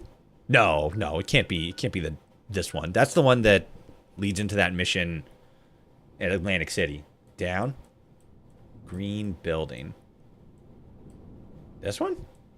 Oh, no, this one. Yeah, so like that one is like part of it, but it's not like related to like the Overseer's missions. Or the holotapes anyway. This is like definitely part of like the main story. I'm supposed to go down there and study Dr. Hudson's research on the Scorched. But if I remember correctly, that's different from the holotape ones. It could be like, you know, they changed up the way the mission works a little bit, so like that is now like the proper path you got to take. Let me see here. Yeah, an ounce of preservation. You might have to do that first. I don't know. Yeah, that's fair. I mean, we got, as you can see behind me, there is sort of like a bunch of missions that we got on deck. So maybe like it is probably the case that we have to go down there. The the directional stuff in at least the early section in the forest here isn't exactly the most linear, but you know, what are you gonna do? So yeah, that's what we'll do. We'll fast travel to the camp here. Our little camp that's literally just a sign. Her tape should have an objective. Well, that's the thing, too. We've listened to all the tapes. And I think the only thing that it talks about is Dr. Hudson's research. But at the same time, I kind of have memories of having to go down there and, you know, scale that one building that has a whole bunch of ghouls in it. So it is possible that that is the correct direction. And I'm just, like, misremembering, like, a specific step. I don't think it was there. Maybe it was closer to the Charleston building. I don't know. It's a combination. We need to go down there regardless because it's a mission, you know. So like we just gotta. But yeah. So we got stuff we gotta do. God damn it, is it dark? It's dark and it's rainy and it's sad and it's depressing and I'm just here cuddling up to my camp and just crying myself to sleep on this bare exposed rock. I thought there was one in the Charleston building. There probably is. I just remember doing like, because again, I when I was originally playing through this mission, it was like the game was still like effectively new. And I remember going like again, I remember going here, going there, getting the tape there, going down here, getting the tape, and then I can't remember if I traveled farther south, just like explore. But a lot of the early game was like, you know, in the early years of the game, it was a lot of just like exploration. So it could be the case that it's just like, you know, there's one here and there's one here and there's one, you know, down here somewhere. Because I think there is one down here. But I don't remember if it was like transmitted that's like, you need to find 5 tapes. And then, because the Overseer wasn't there in game, but like you need to find like 5 specific tapes in order to like progress. And they were at like, you know, you could find them at like key locations. Like, I don't think there's just 5, but I also remember there sort of being like verbal cues, like I'm going to go here next, or I'm going to go there next, and this, that, and the other thing.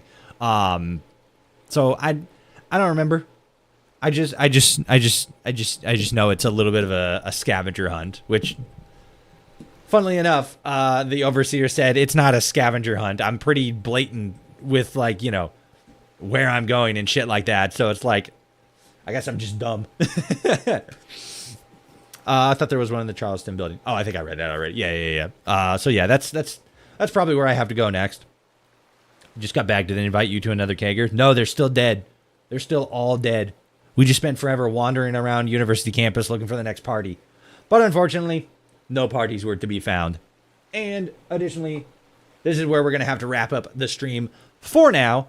We're kind of in just like for Fallout Friday. So we have like a structure to the streams here. We stream Friday, Saturday, and Sunday, 2 p.m. Pacific Standard Time. That's the start time. Fridays are Fallout Fridays. So we usually do something Fallout related. Which is kind of, I don't know. I started my YouTubing career as a Fallout content creator specifically, and then generalized a bit more. And now, specifically because I'm focusing more on streams and shorts, Fallout has kind of become like the secondary. But there's also not like a whole lot of stuff going on. So once like more Fallout related stuff kicks back into gear, oh, it's gonna go insane. The channel's gonna go insano style. It's just gonna take another like 6 years.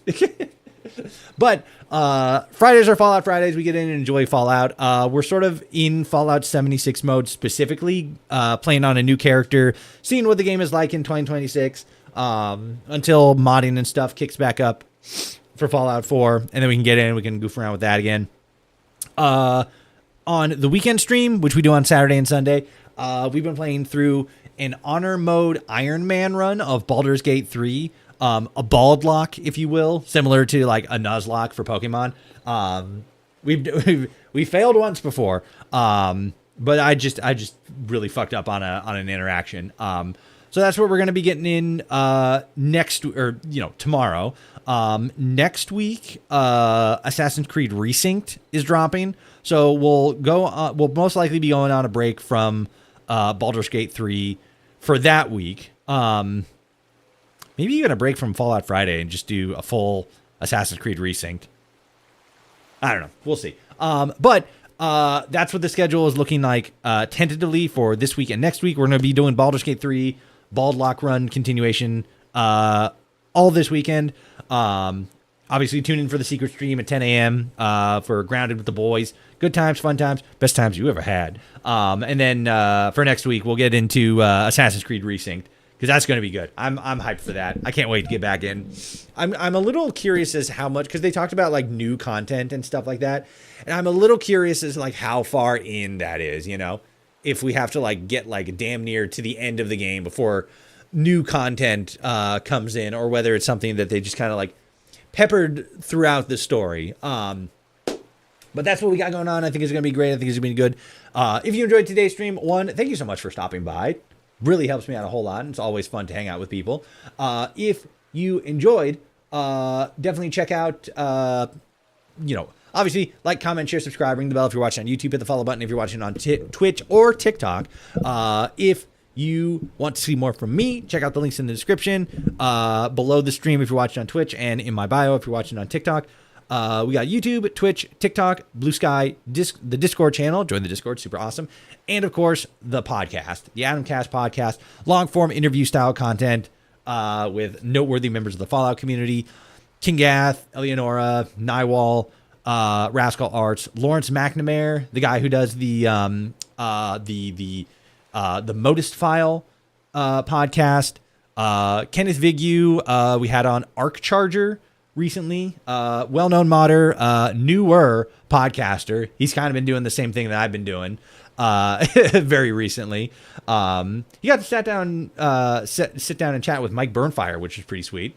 Yeah, I think I like it. I think it's great. I think it's fun. I've been getting to talk to a lot of really cool, really interesting, really creative people. So if that's your thing, fucking go check out the Adamcast podcast. Link's gonna be in the description again.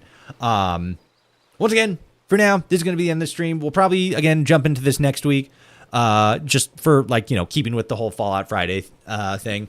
I got to hope, maybe fucking Fallout 4 modding will be back working properly, and we can jump back into that. But we'll see, and then we're going to have fun. We're going to have a lot of fun.